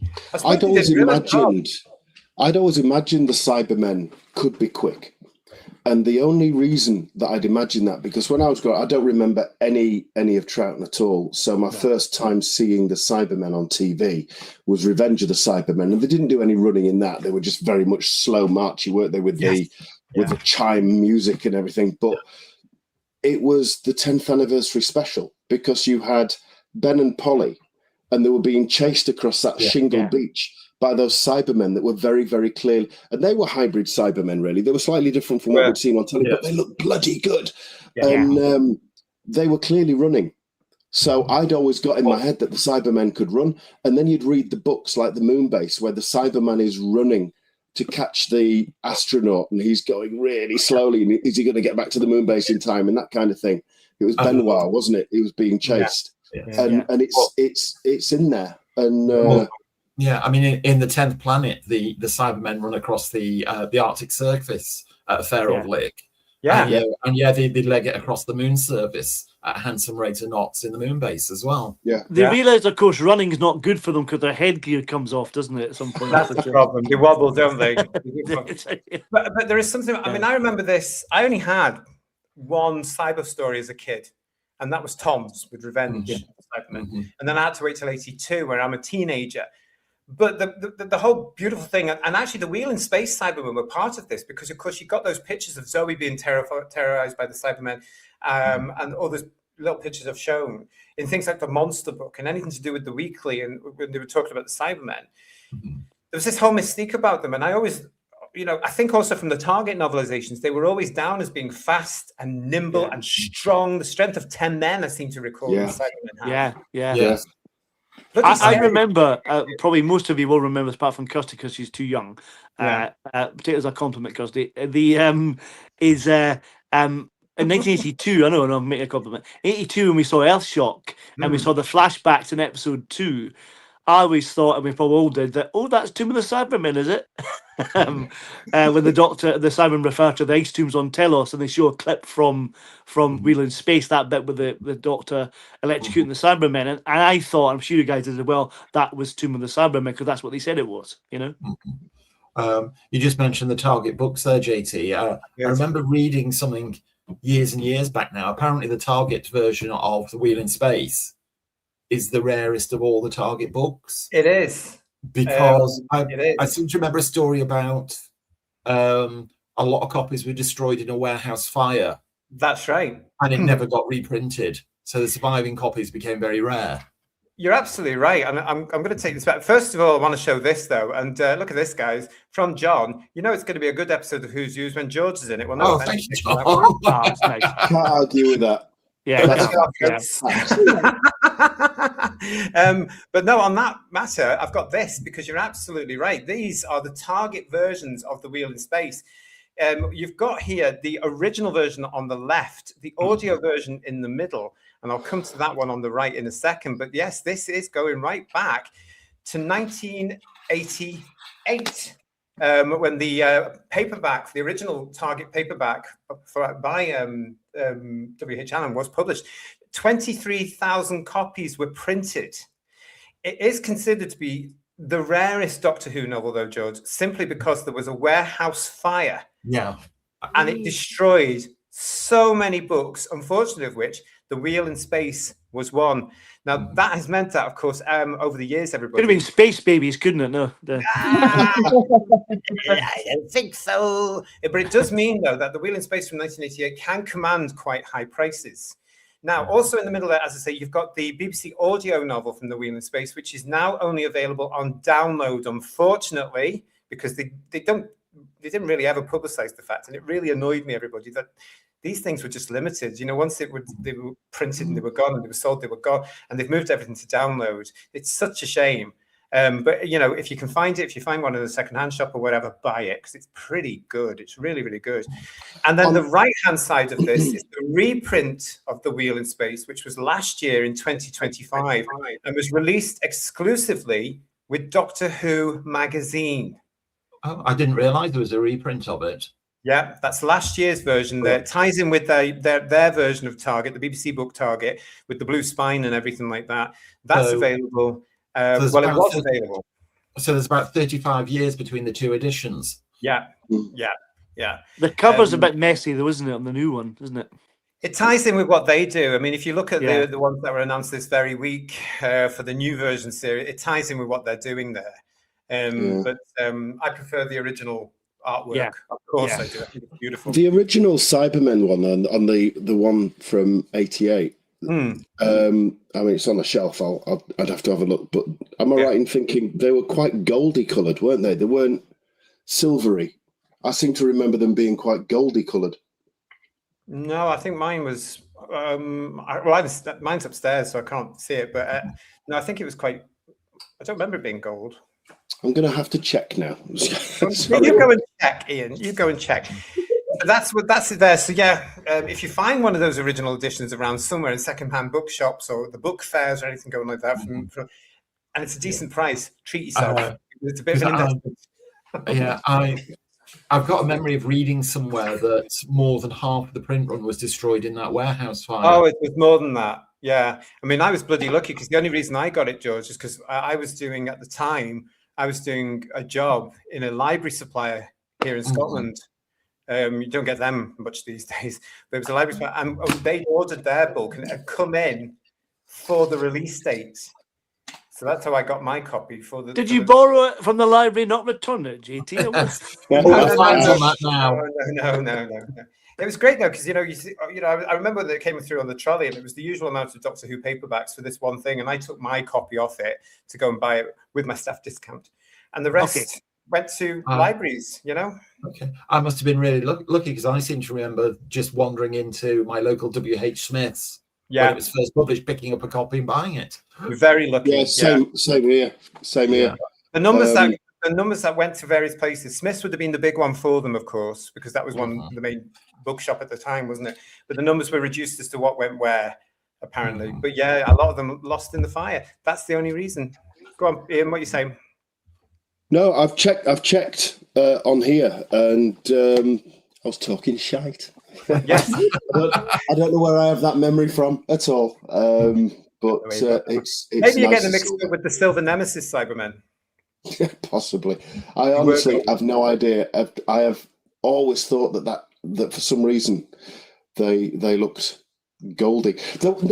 Was there not another reprint though in between times? I'm sure there might have been. No. Can't remember. No, it was just I'm those. obviously addled in the mind today. Ignore me. Yeah, it was just those. I'll tell you what else you might be getting it mixed up with, because in the interim period, of course, was the audio version as part of the series from the BBC Radio Collection, which a lot of us will have. The Wheel in Space, which the cover of which is there, as you can see on the left-hand side. Also, to let you know that coming out in just a couple of weeks' time in February is the vinyl edition of The Wheel in Space from Demon Records. We've covered that on the show before, but look at that lovely cover there. And, a great cover. Lovely, yeah. It's lovely. And it just shows you how marketable it is, because we've had the two soundtracks now, the new vinyl that's out next month. We've had the CD, which of course is now also only available on download until you get the album, if you're going to get that. And then we've had the original book and then the Target audio book, Plus, of course, Lost in Time. Not bad for an episode, for a series that doesn't exist. They've made the money's worth out of that, haven't they? Let's be honest. Yeah. And it's nice to see that in that book that Kirsty's got. It's being covered quite nicely by the look of it. So, Kirsty, was that the Cyberman special from Panini? It is. Yes. Yes, it is. Can you show the cover? Let's give it a plug. I found it at a charity shop. So that wow, did you? Oh, good for you. Yeah. I love that cover, by the way. It's a bag. Look at the size of that, you viewers. That's inside nice. It. And it has got all the pages from very beginning to the last time you see them, interviews with people. There you go. That's lovely. Look at that. Oh, that's nice. Yeah. They're the figures, aren't they? And then it's got different stuff from when I was wee to right up to. Oh, it doesn't. The cyber shade things, they're awful. It's like the Taran Cyber Wood Beast, that one is here. The Taran Wood Beast, yeah. Oh, can't wait till we talk about the Taran Wood Beast. It talks about the novels as well. Oh, the New Adventures too. How fantastic. Yeah. Iceberg was a good book. I enjoyed that. Yeah. And Illegal Alien with Sylvester, and I remember reading Made of Steel as a kid. With David Ema. It's good that that's out there, because it ties in very nicely, Panini, thank you very much, with our series here on Who's Who's, where we're looking at 60 years of the Cybermen. So that's great. That Panini volume, by the way, that book there, Bookazine, I think they call them now, that Kirsty has shown you, is still available. So if you go and find it, I believe you can still get it from W.H. Smith as well. Strangely as well, a friend of mine said to me the other day, he was in one of his W.H. Smith's in Swansea, and they've still got the 60th anniversary bookazine that Panini published. Oh, really? Well, they've got one of them there, and I thought, God, surely they must have all been recalled, but apparently not. There it is there. I can hear the rush down to Swansea right now. W.H. Smith, everybody. It's great to see you all. Thank you for joining us here on Who's Views Reviews, as we're looking at The Wheel in Space, everybody. Any other standout moments, guys, from the story and the episodes we've got left? Well, obviously the Zoe joining the cast is great. It's really silly, but it's great when she hides in the trunk at the end. And then the Doctor warns her off about coming along, and you get the fantastic repeat of Evil the Daleks. How amazing that must have been as a Well, that Doctor Who fan in 16. Yeah. That'd be wonderful. That was Yeah. the first time that a complete story had a repeat screening, wasn't it? Yeah, fabulous stuff. Yeah, Yeah, and it must have been so exciting for the kids watching as well to think, oh, it's not finishing. We're getting the Dalek one again next week. Yeah. and making it part of the narrative as well is great, isn't it? It's wonderful. Yeah. But Absolutely. it does beg the question: how did Zoe get into the TARDIS? Yeah. Yes. Yeah, you have to suspend your belief. And it's a good. And Jamie. Yes. And wasn't it handy that big empty trunk just happened to be in the console room? Yeah. Absolutely. And it's a good job Occasional that- furniture for occasions like this. Yeah. It's like the wardrobe and bed in Planet of the Daleks, isn't it? Let's be honest. Yeah. Shove over Adrix in there. Now, we've got here as well Shamrock Particle. Hello to you. I think it was Doctor Who and the Cybermen that had the gold cyber look. Ian, there we go. Could be right. There is a gold Cyberman on a book, on a novel lurking somewhere. Definitely, I think Shamrock Particle. You might have nailed it there. Yeah. Thank you for that. He'll be up all night now looking through his books. Honestly, he will. I don't disagree, but my memories, and I'll have to go and look at it myself, but my memory is the Cyberman on the cover of Doctor Who and the Cyberman has a distinctly bluey tinge to it. Yeah, the Invasion Cyberman, isn't it? Yeah. Yeah. As well. Yeah. Yeah. We can talk Used to forever love that about cover. It was great. Yeah. Fury in the Deep is also quite rare, says Funky from Target. Was that in the same situation? No, I think that was when they were starting to reduce the print runs. I'd have to go and check my notes about that because sales were allegedly dipping a wee bit. So and you said earlier, that's quite a chunky edition as well, isn't it? Quite thick. Yeah. It's a great big bumper volume. Yeah, exactly. Yeah. And I do love a bumper volume.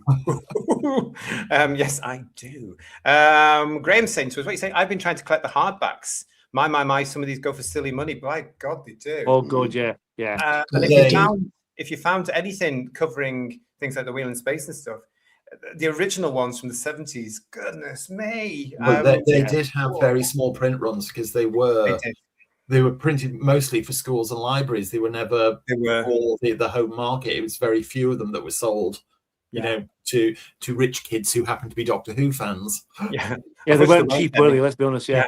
No. But the brilliant thing was, you know, those hardbacks, when I see them now, on the rare occasions I see them today, it just takes me back to being a kid going into the library and going straight up the stairs to the left to the children's department, going straight over to where any of the Doctor Who books were, the white spines, and taking two of them out. I was only allowed two. And eventually, my mum had to say to me, "You can have one Doctor Who this week and one normal book." No, I want to read this one. And I always remember the Loch Ness Monster and the Revenge of the Cybermen covers more from the library. Can I ask? Can you remember what the normal books were that you bought? I have no idea. No idea. Okay. Yeah, it was that cover, but it was better in our day. Yeah. Yes. Look at all the chat. You know, everybody's in the chat. Hello to Martin Duff. It's good to see you. Nice to see you. Yes, you're right. A lot of you are pointing out. I'm still calling it W.H. Smith. Call me old-fashioned. I just don't care. It's called something else now. Could be John Mingus, couldn't it? Yeah, or John Menzies, as it's sometimes called. Yeah. It's a shame. Why didn't they just keep it called? 100 years that shop was on our streets, and they have to go and change it to Smith and Jones or whatever it's called. I mean, really, TJ. Why did you do that, people? Honestly, it's a brand name. It was known. Anyway, I'll get off my high horse now. Well, we got here from Derek. JT, I've just goggled Wheel in Space, and there was a reprint and has Sylvester McCoy logo with two Cybermen in the cover and Zoe in the cover. There you go. Yes, I did forget about the blue spine one. I've got that cover somewhere as well. It's $21.99 used. Is it? Yeah, that was a rare print run as well, because that was the blue spines. They just fell out of popularity, didn't they? Do you remember? So I do remember that. Yeah, Zoe and the two Cybermen on either side. Yes, I do remember that. Apologies, Ian. Yeah. I bet they were gold coloured as well. Can someone write in and tell us that? See if Ian. Yeah, good stuff. Yeah, again, though, I just think overlooking the fact that I do think this is too long. I think it could be. Why? if they were going to do it, if they had to do it out of necessity, I would have given the two-parter with Zoe, with Jamie and the Doctor its own story. Because it's very much contained, and then just like because it's as though they've tagged it in deliberately just to span out the script. What is interesting about the first episode, going back to that for a minute, is the reference to the fluid link. Obviously, David Whittaker had written a lot of this. So having that, and then almost another food machine as well that they had in the TARDIS, but on the silver carrier, which is nice. These little wonderful throwbacks. But I love the fact that the TARDIS goes back to being an actual police box at the start, which is really weird, isn't it? By taking out the time vector generator. Yeah. It is odd. I mean, that whole thing about Mercury and stuff again. But again, you're right. It's David Whittaker who.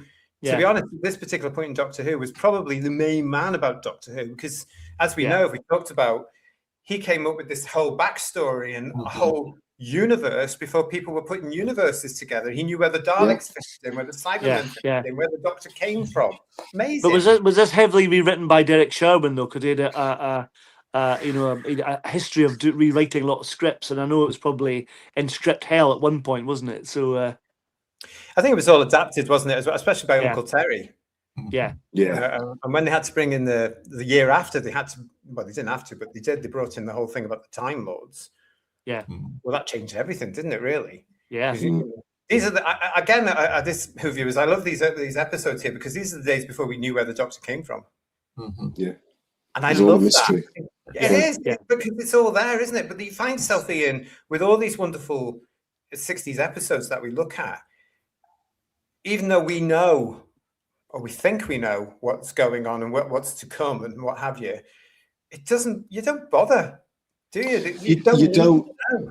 You don't have the narrative of the stories or the companions constantly harking on about him being a Time Lord or having two hearts or any of that.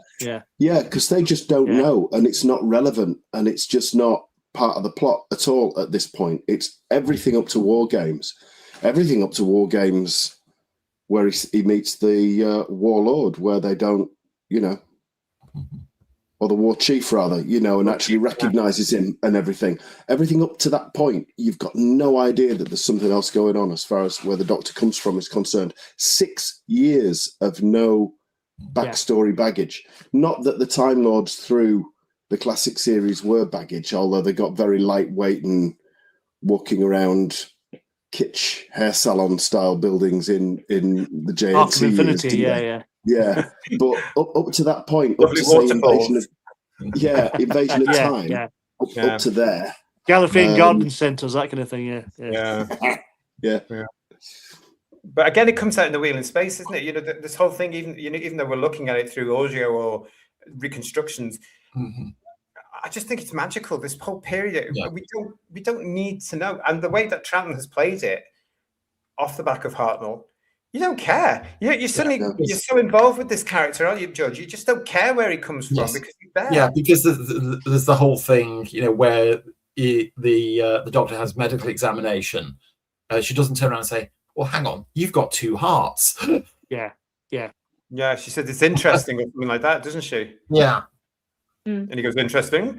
It's as though he's hiding secrets there as well, but you just don't know. It's lucky and beautiful performances that adds to that mystery. Yeah. I mean, it was covered. It was covered in Unearthly Child when Hartnell said, "Susan and I were born in another time, another world," and that was it. That's all you got, as Ian said, right through to the War Games, and that's all you needed. Totally. And I think that's one of the things now where it goes wrong continually looking at all this, because as Ian says there, you're getting this, you're getting his race responsible for a time war, you're getting continuity. Watching Wheel in Space again today, in the various forms, I just miss that. It just made me realise just how it's got overblown and overplayed. Well, New Who's like an episode of This Is Your Life now, isn't it? Here, you recognise this voice, it's your mother, when she comes. It's a bit like that, It's really bad, I think Doctor Who works best when you get those nice little callbacks, like you said, Paul, of the fluid link. And you get that wonderful doctory moment of Patrick Troughton pouring mercury into the TARDIS console through a funnel. And then rubbing his hands, he's really happy with the rubbing his hands because it's all working again. And things like that, or Tom in Logopolis saying, mentioning Toss's Yard and that sort of thing, just a little quick throwaway line. It to me, it really becomes so far up its own arse, it's inside out, when everything has to connect with everything. Oh god, it's like, just give it up. Yeah. Because even through the 60s, at this point, you got little hints from Susan talking about what it was like on Gallifrey and Marco Polo or the Centaurites, or the Doctor's speech at the end of the massacre, talking about he can't go home and all that kind of stuff. Little glimpses, and that's all you need to be teased and then move on. That's the magic I think of this era, and we see it in the Wheel of Space, but we also see it in the Invasion. And as you were pointing out in the chat as well, Jamie is now aware of the Cybermen. But here it doesn't matter. The Doctor and Jamie know about the Cybermen, but there's no, do you remember when we met them here and when we did this and when we did that? Here's a flashback just to show you in case you're not remembered. Yeah, there's none of that nonsense because the audience doesn't really care, because the audience has probably been with them on the journey as well. The regular audience knows them. So you don't need to go through all of that. So the assumption that the audience needs to be reminded is absent from these wonderful stories and these episodes. Yeah. And it just, you get on with it by saying the Doctor and Jamie recognise them. They've had dealings with them before. Fine. And Jamie and the Doctor really play the serious aspects of the Cybermen, that you really believe that they're a threat from the way they sell it, the way they play it. It's really well done, Yeah, it really, it just shows me, and I don't know what Kirsty thinks about this, it just shows me that the power of the original stuff, when it's not so wrapped up in itself and believing its own legend, because it's so young here, there isn't one. Although there is, actually, when you think about it, there is a legend it's building here. The Daleks and the Cybermen, the Ice Warriors, they're all here. Yeah. It's refreshing. Refreshing is a lovely word for it. I'm glad you said that. I really am, because now you will get bogged down, Paul, by a 5-minute explanation of which Doctors met the Cybermen, where flashback. But I mean, even things like seeing a Cyberman briefly in the miniscope in the Carnival of Monsters, that sort of throwback works wonderfully well. Yeah. Having said that, Graham is saying to us, I wish there were a few flashbacks, to be honest. The problem is, though, at this particular point, just a missing episode would be quite nice. Yeah. But the Cybermen at this point are the main villain, because the Daleks can't be used. So you don't need it, because they've already been in the series a few episodes beforehand. They're going to be in the series again with a few episodes after this. You don't need those flashbacks. It's all still fresh in your mind, isn't it, Graham? Yes, it is. Camp 1970. Camp 1970 is saying, Ian, I remember a paperback with a gold Cyberman 2, but seem to recall it was a fire explosion graphic casting it in that light. Either that, or we have adjoining rubber rooms. I go for the latter, if you ask me. Of course. On top of that one, R. John is coming in and saying the gold Cybermen are on the cover of the 1980s reprints of Jerry Davis's Doctor Who and the Cybermen. It has a different cover illustration from the original 1974 edition. Oh, I don't remember. I shall just sit here with a superior look on my face. I don't know about you guys.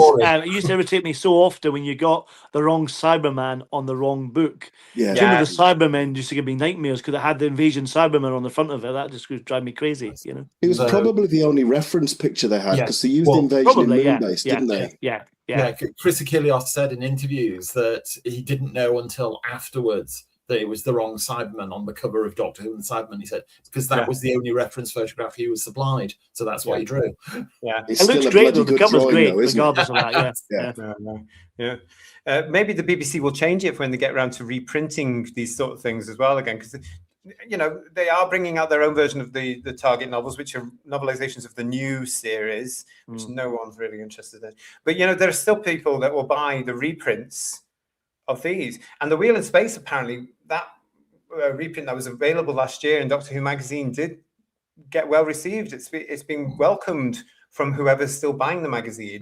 And I would imagine some people went out to buy the magazine because of that reprint in there, because it was one that was missing from lots of people's collections. Yes. But based on the sales of the magazine, it's probably 2 people that are buying it, to be fair. But that 2-volume collection of Terence Dick's novels as well, that was published 3-4 years ago. Wheel in Space was on one of those, wasn't it? I'm sure it was, Yeah, I'm sure it was.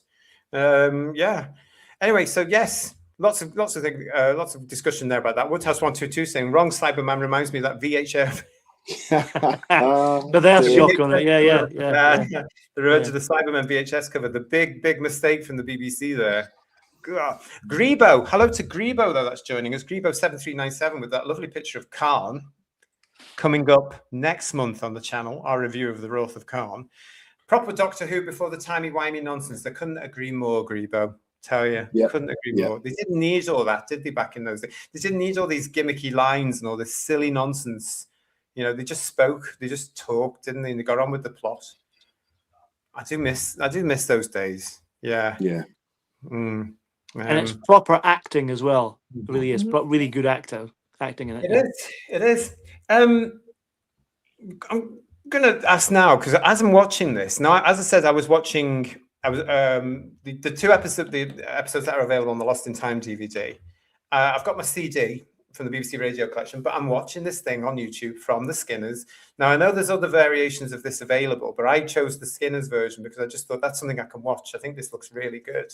I'm going to put it out there because as I'm watching this, I'm thinking, why didn't the BBC take this? Why didn't they ask the Skinners if they could publish this version? And what are they going to do? Are they going to give us one of these silly Scooby-Doo lacking things like they did with the Savages, that awful animation? How do you think this is going to play in the future? Yeah.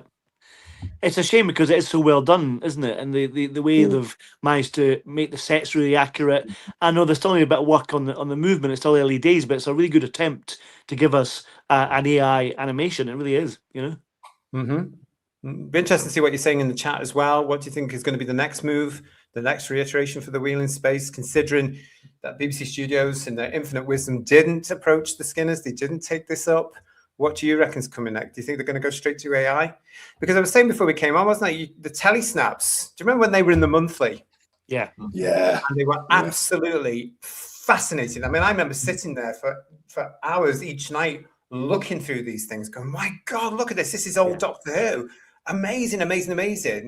But you can now, apparently through AI, bring them to life. Yeah. Cool but scary. Very. Slightly creepy sometimes as well. Yeah. Though you would be very, very hard pushed to get an entire 25-minute episode out of what is at most, 80 telesnaps from an episode? Because remember, a telesnap is 1/24 of a second of screen time.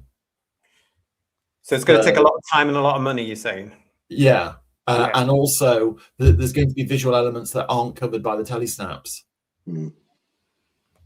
Like, I mean, they're not telesnaps per se, because John Cura didn't take them. There's about 20 off-air stills from the Feast of Stephen that are known to exist. Because Robert Jewell took photographs on Christmas Day because he appeared in it. Now, naturally, almost all the stills feature him. There's lots of strange, that, isn't it? For an actor. So whilst we've got a really good visual representation of the half of the episode that was in Silent Era Hollywood, there's I think nothing from the police station sequence at the start of the episode. So no amount of AI could recreate that from those 20 stills. I just think it's an interesting, like we fans do. You know, I've started thinking now, what they're going to do next, simply because of where we are. I mean, funny enough, JT, I stumbled on a video on YouTube of somebody who had, through AI, animated some telesnaps and got like 4 or 5 seconds out of each one. And they are fantastic. They are absolutely fantastic. Amazing. But we're talking like 4 or 5 seconds from each still, not, oh, here's the entire episode recreated from the telesnaps. Yeah. It's an interesting subject, Who viewers. Let's see what you're saying in the chat about what you think they could do next with this. Because I just don't understand why they didn't go to the Skinners and say, can you take that off YouTube? We'll pay you. And we're going to release it because it's better than the efforts that they've been doing recently, and it would have brought the series, by that I mean the episodes, the story, Wheel in Space, to another audience who are crying out. Let's face it, people are crying out now for old proper Doctor Who. And the annoying thing is, when they started doing the animation originally, they were, for some of the stories, like Moonbase, for example, they were using, and Ice Warriors, using reference from the telesnaps in order to recreate some of the to hit those animation. points, yeah. Yeah, and they've stopped doing that now. You know, it's like, why bother? It's like, yeah. I mean, as far as the animations go, I really hope BBC Studios, whoever's behind them, hits the pause button until the possibility of return missing episodes is bottomed out. Yeah. Yeah. But they're going to do the same thing, George, aren't they? They'll bring that out in animation, then they'll resell it to us when they get the missing episodes. They know they we'll can buy them. Because we will, the original audience, especially all of us, and also the new ones, fans that are into Doctor Who, like Kirsty and Emilio and everybody on our channel. We would go and buy it twice over. We know that because we've bought Spearhead from Space 4 times over by now. And don't get me started on Shadow again, please don't. Shadow, 6,000 versions of Shadow. As somebody once said, which had me giggling for weeks, Sharda topping up Lala Ward's pension since 1979. Gavin Graham saying to us, even the 1970s production office rough story subject list on the wall in case they accidentally visited someone like Napoleon twice, and no more than a checklist for when they'd used the Cybermen last. And it's a nice idea, isn't it? Because how many times has he now met Mary Shelley from something that somebody was saying to me the other day? I get very confused with it all now. We've got Dalek Shalom saying to us, if they animate, they should keep it black and white. They don't though, do they? Because they do a black and white version and a color version for you. So they do two versions for you. And bizarrely, they do if say like for Reign of Terror, they only animate 2 episodes, but now they animate the entire story. Which is why bother? Who's it for? Who's it for? Just animate the missing bits and get on with it, and do it well, I agree with you, Paul. I mean, if Weird in Space does get animated, for me, it should be in 4:3, and the animation should closely match the 2 existing episodes as far as possible, and only the missing episodes need to be animated. I agree. I agree. And then they can put it out on the steel books, they can put it on the Blu-ray, they can put it on the DVD, because for something quality, and it has to be quality. Because I wouldn't go and buy the Wheel in Space now unless it was quality. Because I haven't bought the Celestial Toy Maker because it's rubbish. I haven't bought the Savages because it's rubbish. Apparently they're still working on possibly 2 more for this year. I wouldn't be buying them because it'd be flat again.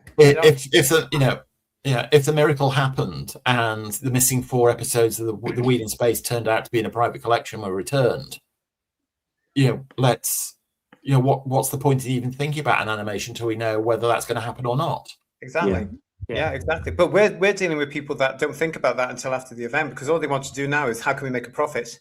Cha-ching. And Doctor Who fans, as we have proved for decades now, and it's waning, I think, in my opinion, I think it's waning now because, a lot of us are moving away from the show. But when it comes to classic stuff, as the Blu-ray box sets prove, it's going to be up there. It's going to be up there. So they'll want to say, how can we get money from these people that we've told to leave the show? I only bought the Savages because that wonderful Innes Lloyd documentary, which was wonderful. I was worth it just for that, to be honest. Fair enough, because it's a great documentary. I watched it on the television. Oh, did you? Yeah, it's good. Yeah. It was good because it was on, wasn't it? Count 1970 saying to us they could even have offered them, the Skinners, half of what they budgeted for a commissioned animation and being quids in. It's just arrogance on their part. I wouldn't surprise me if you are right with using that word as well. Graham saying, I love the Skinners version, superbly done and far superior than the recent animations. Yeah, Captain Pugwash was superior to the recent animation. Funky is saying to us, I'm funnier. I'm okay with the animation, says Funky. Not the greatest, but I can't stand the telesnaps with audio. Unless the episodes have been found, I hope for the official animation this year. Stephen O'Neill is saying to me, and I've seen this, they can bring Victorian photos to life with AI now. I've seen these things, Stephen, and I don't know if I like them because I find them quite spooky. People that are long gone, moving and looking at the camera and doing a little bit more. That's Robin Williams' daughter had to say Zelda had to stop doing because people were doing that with her dad. And she's like, I've accepted he's moved on. Please stop doing this because it's actually giving me like the creeps in the book. They are very creepy. They're creepy in Doctor Who terms as well, because when they do a section of animation from a telesnap, for instance, and then it progresses from that telesnap, they can never keep the likeness of the actor they're basing it on, because Troughton's face changes constantly. It's like he's played by 3 different actors in one scene. Yeah. So it doesn't, I know that it's early days yet, but it may come, they may manage to make it more effective. They're getting there, I think, but how long it will take, who knows? And in the wrong hands, like Robin Williams, it's an awful thing to do if you're going to create images of dead people like this and be disrespectful as well. It's awful, I just find the whole thing spooky. I mean, call me old-fashioned, but once you're past, you're past. It's like me with Doctor Who. Now, I don't like recasting. So the Richard Hurnsall thing I forgive, to be honest, because I was young when it happened. I won't forgive the David Bradley recasting, and that's why I don't like Bog Fanish. Because what's the point in saying you've got the 3rd Doctor, Sarah and Liz, and the Brig in a story when you haven't? You've got played by all different actors. Yeah, it's ridiculous. It really is. Actors, I just think, no, you haven't. Don't market that. That's just cheap. Yeah. And I know some people like them. And that's fine. If you like it, it's fine. But it's not for me because I just think it's disrespectful. I don't want to see the Brig recast or the 3rd Doctor recast or Sarah recast. I don't want that. I don't care. I just think it's yucky. A lot of you in the chat saying to me as well that the Skinners did apparently offer this, all alleged, to the BBC, and the BBC turned them down. Why? Absolute nonsense. If that's the case. Rubbish. George United 7 is with us saying, I'm ashamed to say I've never watched a 2nd Doctor episode. Oh, well, you've got some great stuff waiting for you. Yeah. Let's recommend one for him. What's a good one for him to start with? Bearing in mind the invasion is 8 episodes. Well, Tomb of the Cybermen's full, and that's complete. Yeah. Tomb, certainly. Yeah. You've got the Cybermen in it. I'm a big fan of the Crotons myself, but that's because I was going to say Crotons as well, Paul. Yeah, it's a good couple.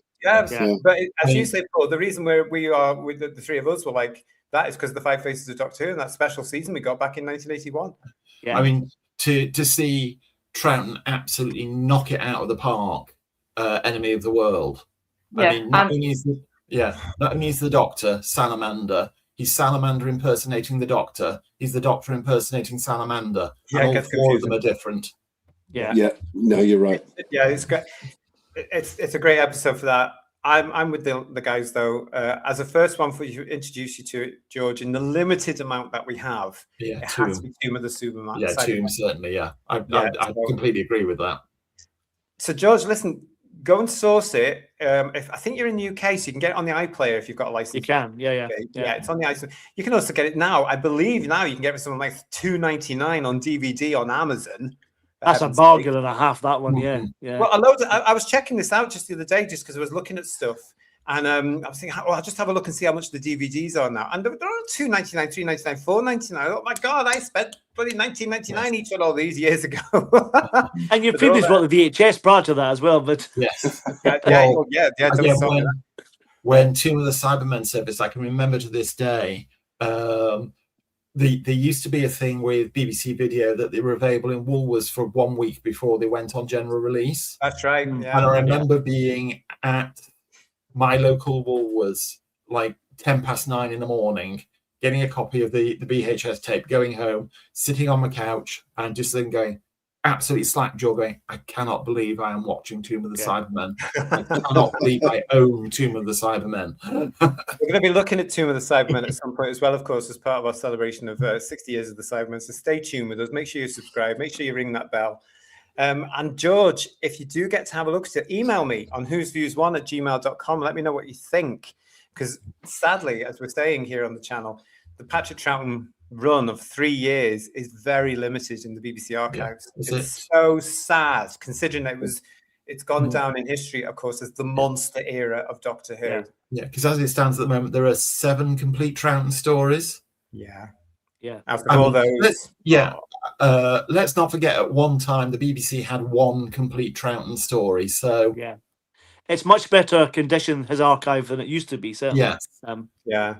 A lot of people agreeing with us in the chat saying, yes, Tomb recommending George. Craig is also saying The Mind Robber. That's actually another interesting one. If you want a colour one, watch The 3 Doctors. He's brilliant in that. Really is. Yes. Eden, of course. You and Eden here in the UK showing the Three Doctors continually, I think, at the moment. Yeah. Sitting down watching the Invasion of the Dinosaurs yesterday about 12 times. It was fabulous because every time they went back again. And they had the part 1 in colour from the DVD, which is really weird. Yeah, and it looked all right on telly, didn't it, Paul? Yeah, it did, okay. What's this from Arjan? The BBC used AI to use Agatha Christie to present a course on creative writing based on her original advice. Very weird. Oh, God. Oh, I'm sorry. I'm all weird about that. Yeah, I don't know if I like that. Thanks for letting us know that, Arjan. I wonder what the Christie estate must have written that off. You must have said yes to it, mustn't they? Yeah, another cha-ching, potentially. Yeah. Yeah, they'll probably try and release that DVD now. That creeps me out. I remember being wee. Is it Bob Monkhouse or someone? Bob used to be like a television host. Bob Monkhouse. It was an advert just after he died, and like he was brought to life, and he was in a graveyard, and you can still find it on YouTube. But I remember having to like leave the room as a kid, so stuff like that absolutely. Ugh. No. They did a similar one with Les Dawson, did they? An audience for Les Dawson, and that's like a AI thing. It's awful. Yeah. Well, I mean, that had his wife and daughter's blessing, didn't it? Because they went to watch the preview, and it was 3D, wasn't it? It was 3D on a stage. Yeah, as well. Oh, was it? Yeah. The hugely successful ABBA gig that's down in London at the moment. I loved it. I loved it. The difference is they're still all alive. Yeah. I'm raking it in. Ka-ching, ka-ching, ka-ching. They're just rejuvenated, haven't they? I was going to say, with the best will in the world, they've de-wrinkled them a bit, haven't they? Yeah. It's the 1970s selves from the height of the ABBA power, But it's amazing that I've seen the show, and when I was at the show a few years ago now, when it first opened, I couldn't believe it. And I'm looking all around me thinking, where's this coming from? How is this technology running? It was spooky, but it was bloody brilliant. And within 5 minutes, I've got rid of all my sort of spookiness because I'm like, woo! Amazing. The nearest. And when it's done well, it's good. That's the thing. That's a good example of it, isn't it? Yeah. George is coming back to us saying he's going to watch that this week. You won't be disappointed. You won't be at all. You will not be. And then you'll be ready for when we actually do look at Tomb of the Cybermen eventually. I'll tell you. But good for that. Fantastic. I mean, you only need a couple of episodes and you've got a complete Moonbase. You only need a couple of episodes and you've got a complete Ice Warriors. And then you've got 2 more Troughton stories, and 1 episode you've got a complete Invasion, I think. But then 2, sorry. And then in your head you can recreate the comic strip where the Cybermen met the Ice Warriors. Yeah. In the animation though, for Moonbase and Invasion, that's good animation as well. So you've got that as a stopgap as well, which is nice. Yeah, and also 2 episodes gives you a complete Underwater Menace as well. Yeah, it's just incredible, isn't it? That we're that far off complete stories for Troughton. Just that far off. It's always quite frustrating as a fan to look at it. Graham wants to know, am I the only one who loves the Dominators? I love a quark, me. Put it this way, it's not on the list to review anytime soon. Oh, bless you, Graham. You love a quark. I've heard this. Yes, so it's good to see you all. It's that time, actually, though. Stephen's saying to us, Eden Channel are also showing part 3 and 4 of Death of the Daleks next Tuesday and Monster of Peladon. Yeah, Death of the Daleks, they have been playing this week as well. And I think I messaged Paul yesterday to say I'm quite frustrated because they did Invasion of the Dinosaurs, then they did Invasion of the Dinosaurs again. I'm having a fabulous time watching them all over again. So I didn't get off the sofa for about 12 hours. And then they came to do Death of the Daleks. And they did up to episode 2. And then just as I thought episode 3 of Death of the Daleks was starting, it was Invasion Part 1 again. Dinosaurs Part 1. Somebody's pressed off. I don't know who plans the programming on this, but it's ridiculous. I mean, if you've never seen it before, you'd be really frustrated. Go, well, where's part 3 and 4? Yeah, it would be really, wouldn't it? It's them. Because it's owned by the BBC Studios. They're saying to you, no, you've got to go out and buy it. That's what that's all about. Listen, it's that time. If you are new to us now, this is the part of the show where I ask the Whotastic panel here, and also you guys in the chat, what score you're going to give this series, The Wheel in Space, out of 10. It's time for the return of the scores on the TARDIS doors.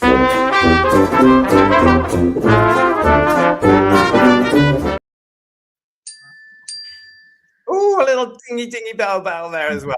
Somebody's on a bike. Yes, it is that time. It's back. Scores on the TARDIS doors. So Stephen Braddock was saying, are we doing scores? Yeah, of course we are. So put your scores in the chat now. Out of 10, please. Stephen, you as well, please. Get that going. And I'm going to start with Paul. Wheel in Space. Out of 10. What's your score? Well, I agree that the story's too long. It should be better if it was 4 parts. I love the fact that Zoe's introduced in this, and I agree with what George is saying. She does mellow a bit next season, but you can see the kind of elements of the relationship, which is probably the best part of it for me, is bringing Zoe on board and seeing the development of Jamie, the second Doctor, and Zoe together. So it's great for that. I love the end bit when she's to stow away and the lead into Evil of the Daleks. But as a story as a whole, it's a bit slow in places. So I'm going to give it probably 6 out of 10. Very good. Thank you very much. The lady of the chat herself. And don't forget, everybody, that this is all part of Kirsty's education into proper Doctor Who here on the channel. Loves it. So what you're going to be playing truant for the Dominator, I bet she is. Yeah, so. Oh, they can't. Yeah, I've warned her before. There's some stuff here she's going to hate us for. Listen, lady of the chat, what are you going to give the Wheel in Space out of 10? It's a karma, but it's a karma of an 8 out of 10. Oh, wow, that's brilliant. Fantastic. Oh, how exciting. George, what are you going to give Wheel of Space? Well, as I say loudly and often, my love of Doctor Who runs from An Unearthly Child through to Logopolis. So for me, out of that run, this is the least engaging and least interesting of the cyber stories based on what we have available. Again, if the other 4 episodes turned up, I might revise that. As Paul said, yeah, there's not enough there to fill 6 episodes. For me, what lets it down the most is for a Cyberman story, it's very cyber light. As I said before, both in terms of numbers of Cybermen and the amount of screen time that they get. There are plenty of plus points. Troughton is absolutely wonderful. Yeah, Wendy Papri hits the ground running as Zoe. The wonderful relationship between the Doctor and Jamie. Some of the effects you said, the model works really good. There's some good tension there with the Cybermat, but the whole thing, that it's not unwatchable. There's a lot to enjoy in it, but there's better out there, I think. So I'm with Paul. I'm going to give it 6 out of 10. Fantastic. And third Doctor, Ian, what are you going to give a second Doctor story? Agree. It's certainly the weakest of Troughton's cyber stories. And it is very cyber light. A little bit more cyber. Sounds like a cider, doesn't it? It's just a little bit more Cyberman action than episode 10 of the War Games, but only just, really.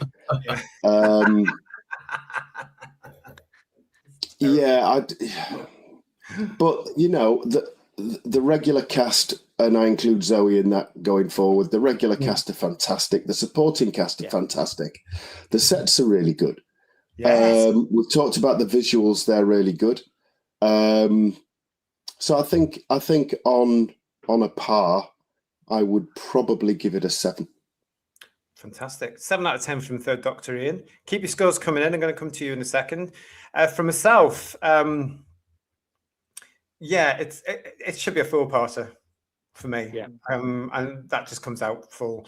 I think I've certainly realized that years ago when the Radio Collection CD came out. I thought, this is long. This is a really big story. But I'm going to stick to that. However, I do enjoy it. I like the look of the Cybermen. I'll forgive certain things about it. I agree with you guys about Troughton. It's just a joy to watch. But it's still better than anything we've been presented in the last few years. Oh, yeah. By miles. Yeah. I recognize the Doctor. I still see the Doctor. I recognize the format of the show. I recognize it all. It's by far superior to anything they brought out in 23, 24, or 25, or possibly even 26. I'm going to give it a 7 out of 10. 7 out of 10. So again, scores for something that was first broadcast in 1968 beats anything in the last few years by far, including the fish thing. Yes, let's have a look. 2/3 of it is missing. Yeah, exactly. Yeah. Lex is giving this a 9 out of 10. It had a Borg type feel in it. In New Who, they overhyped the design. In Classic Who, they were written very well. Count 1970 is saying 8 out of 10. Woodhouse 122, 7 out of 10. Decadent Dave, 8. Real Geriatric is saying 7 out of 10. And Funky is coming in now with 7 out of 10. I love the Cybermen more than the Daleks. I can understand. Yeah. Point to another fan, but which is better, the Daleks or the Cybermen? No, that goes back a while. Derek Hart is going a little bit over the top, but giving it 100 out of 10. Bless you, Derek. Rick Storm is giving it a 9 out of 10. Look at these scores. Massive. Sheila B in the Devotions, 8 out of 10. Dalek Shalom, 6.5 out of 10. What else we got? Curious Case 9040, thank you very much and welcome to the show because I've not seen you before. Great stream tonight, many thanks. Great panel, very cozy. We do our best. Yes, we do our best. But thank you, Curious Case. Thank you for joining us. Graham is giving it 8 out of 10. It's the weakest of season 5 for me, but still hugely enjoyable. Well, from what we can see, yeah. And do you know what? Part of me thinks, Graham, as well, that even if we got those missing episodes, it would probably remain the same. Yeah. I mean, on that, as we said before, the State of the Archive, at one time, I think the BBC had one episode from season 5, which was episode 3 of Enemy of the World, and that was it. Yeah. And now look at what we've got now. Yeah. We're very lucky. I think in the case of the Wheel in Space, though, because I heard the CD, the radio collection thing first, I think that's what made me realise this is a really long story. Yes. 2 episodes, because episode 6 of the Wheel in Space as well, of course. So they had 2 episodes from the, was it 42 episodes, season 5, something like that? Something like that, yeah. It was a long, oof. Not like today's kids who can't even do 8 weeks. Yes. Anyway, moving on. John Mason is saying to us here, 6 out of 10. Thank you, John. Craig Dunlop is also giving it a 6 out of 10. Here's Stephen. Stephen's coming in, Stephen Braddock with John, we were right. I have hazy memories of the Wheel in Space, says Steve Braddock. And of course, the 2 existing episodes, it was slow, but are full of atmosphere. So I still give it a solid 7. Thank you, Stephen. That's brilliant. Derek's changed his mind and said 8 out of 10. Well, we got this. Yes, JT, I've been waiting for more. Kenneth says Count 1970 lives. Stay with us in February. Even though he's not in it, we are be doing Carry On Cabby as a review. So get ready for that. Kenneth's not in it though, but I'll probably slip one in. I'm sure he'll make a cameo, yeah. Oh, John is here with us as well, saying I'll be in a minority, but 10 out of 10 for the introduction of Zoe. Amazing chemistry between Wendy, Fraser, and Pat. Who cares if you're in the minority? That's a huge score. 10 out of 10 for the Wheel in Space. That is brilliant. Thank you so much, John. Stephen O'Neill has given it a 6 out of 10. Oh, no, Funky. No, don't do it. Don't do it to me, please. Kirsty needs to watch Dimensions in Time. Yes, she does. Yes. I'm with that. Yeah. Oh, I watched it. You set him off. Friend. It's my favourite story of all time. Yeah. You sent it to me. I watched it. And I'm still Oh, well, Count 1970 is saying to you, please, Kirsty, if you haven't seen Dimensions in Time, don't. All GT can hear is Mayday. We need to give Paul the tablets. He gets really too excited when it comes to Dimensions in Time. Yeah. Funky is saying to you, though, but Dimensions in Time is canon. No, it's not. It's not canon. Outside, now. It should be canon. It's out there with Jodie Whittaker and Ncuti Gatwa. Yes, I tell you. Oh, come on, now, that's a bit harsh. Is it though? Yes, it is. Yes. Are you sure we're not talking about the Dimensions of Time, the episode of the Space Museum? No, that's rubbish. That's right. That's not canon. Gosh. That one. Listen again. Subscribe to the channel and stay with us because I hate to say it, but we are going to be looking at Dimensions in Time. And it's this year. We've been putting it off for long enough. For 4 years into this channel now, I've been putting it off for long enough. We're going to have to do it. There's a show coming up. You'll love it. I'll give my score now, 100 out of 10. Okay, I'll do that now. It's going to be a little bit different for you, but we are going to be doing it. It's 10 out of 10 for me, says Forbidden Man. Forbidden Man, thank you very much. I got your email. Just haven't had time to read it yet, but thank you. What else have we got? They're all going on about DIT now. Oh, it sounds like a DJ to me, DIT. Have we got any more for the Wheel in Space for scores on the TARDIS stores? If not, I'll call it. There's another one. Sorry, darling? Stephen O'Neill, 6 out of 10. Who's saying that? I can't see that one yet. Derek Hart. No, yeah, it's fine. Yeah, Stephen O'Neill, 6 out of 10 from Stephen O'Neill. Got that one. Thank you, though. Fantastic. Right, okay, I think I'll call it then on that particular one. Yeah, we'll do that. Thank you so much for all your scores on the TARDIS doors for the Wheel in Space. Wow, I really enjoyed that. It's really difficult, isn't it, when you're looking at some of the Doctor Who episodes that don't exist. We've done it before. We're going to be doing it again. But it just shows how we can actually show our love for the show. Yeah. Really, because we can go and find the sources, and thank goodness for everybody that's putting things out, not just BBC Studios with the audios and the thing that Lost in Time DVD. Give that another plug, still available. Go and get it if you haven't got it already. But also to these wonderful creative people that are actually taking the soundtracks and doing their own versions of animations to it as well. Thank you.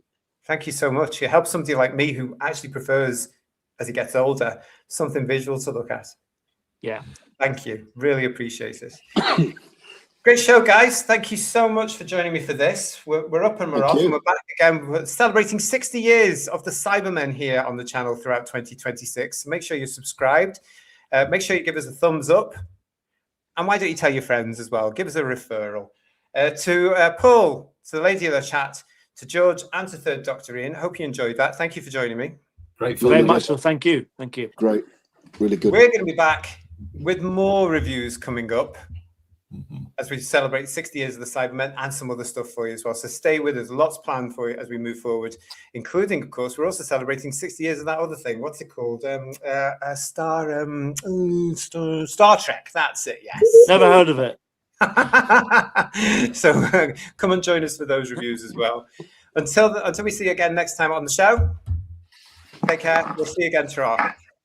Bye bye. Bye bye.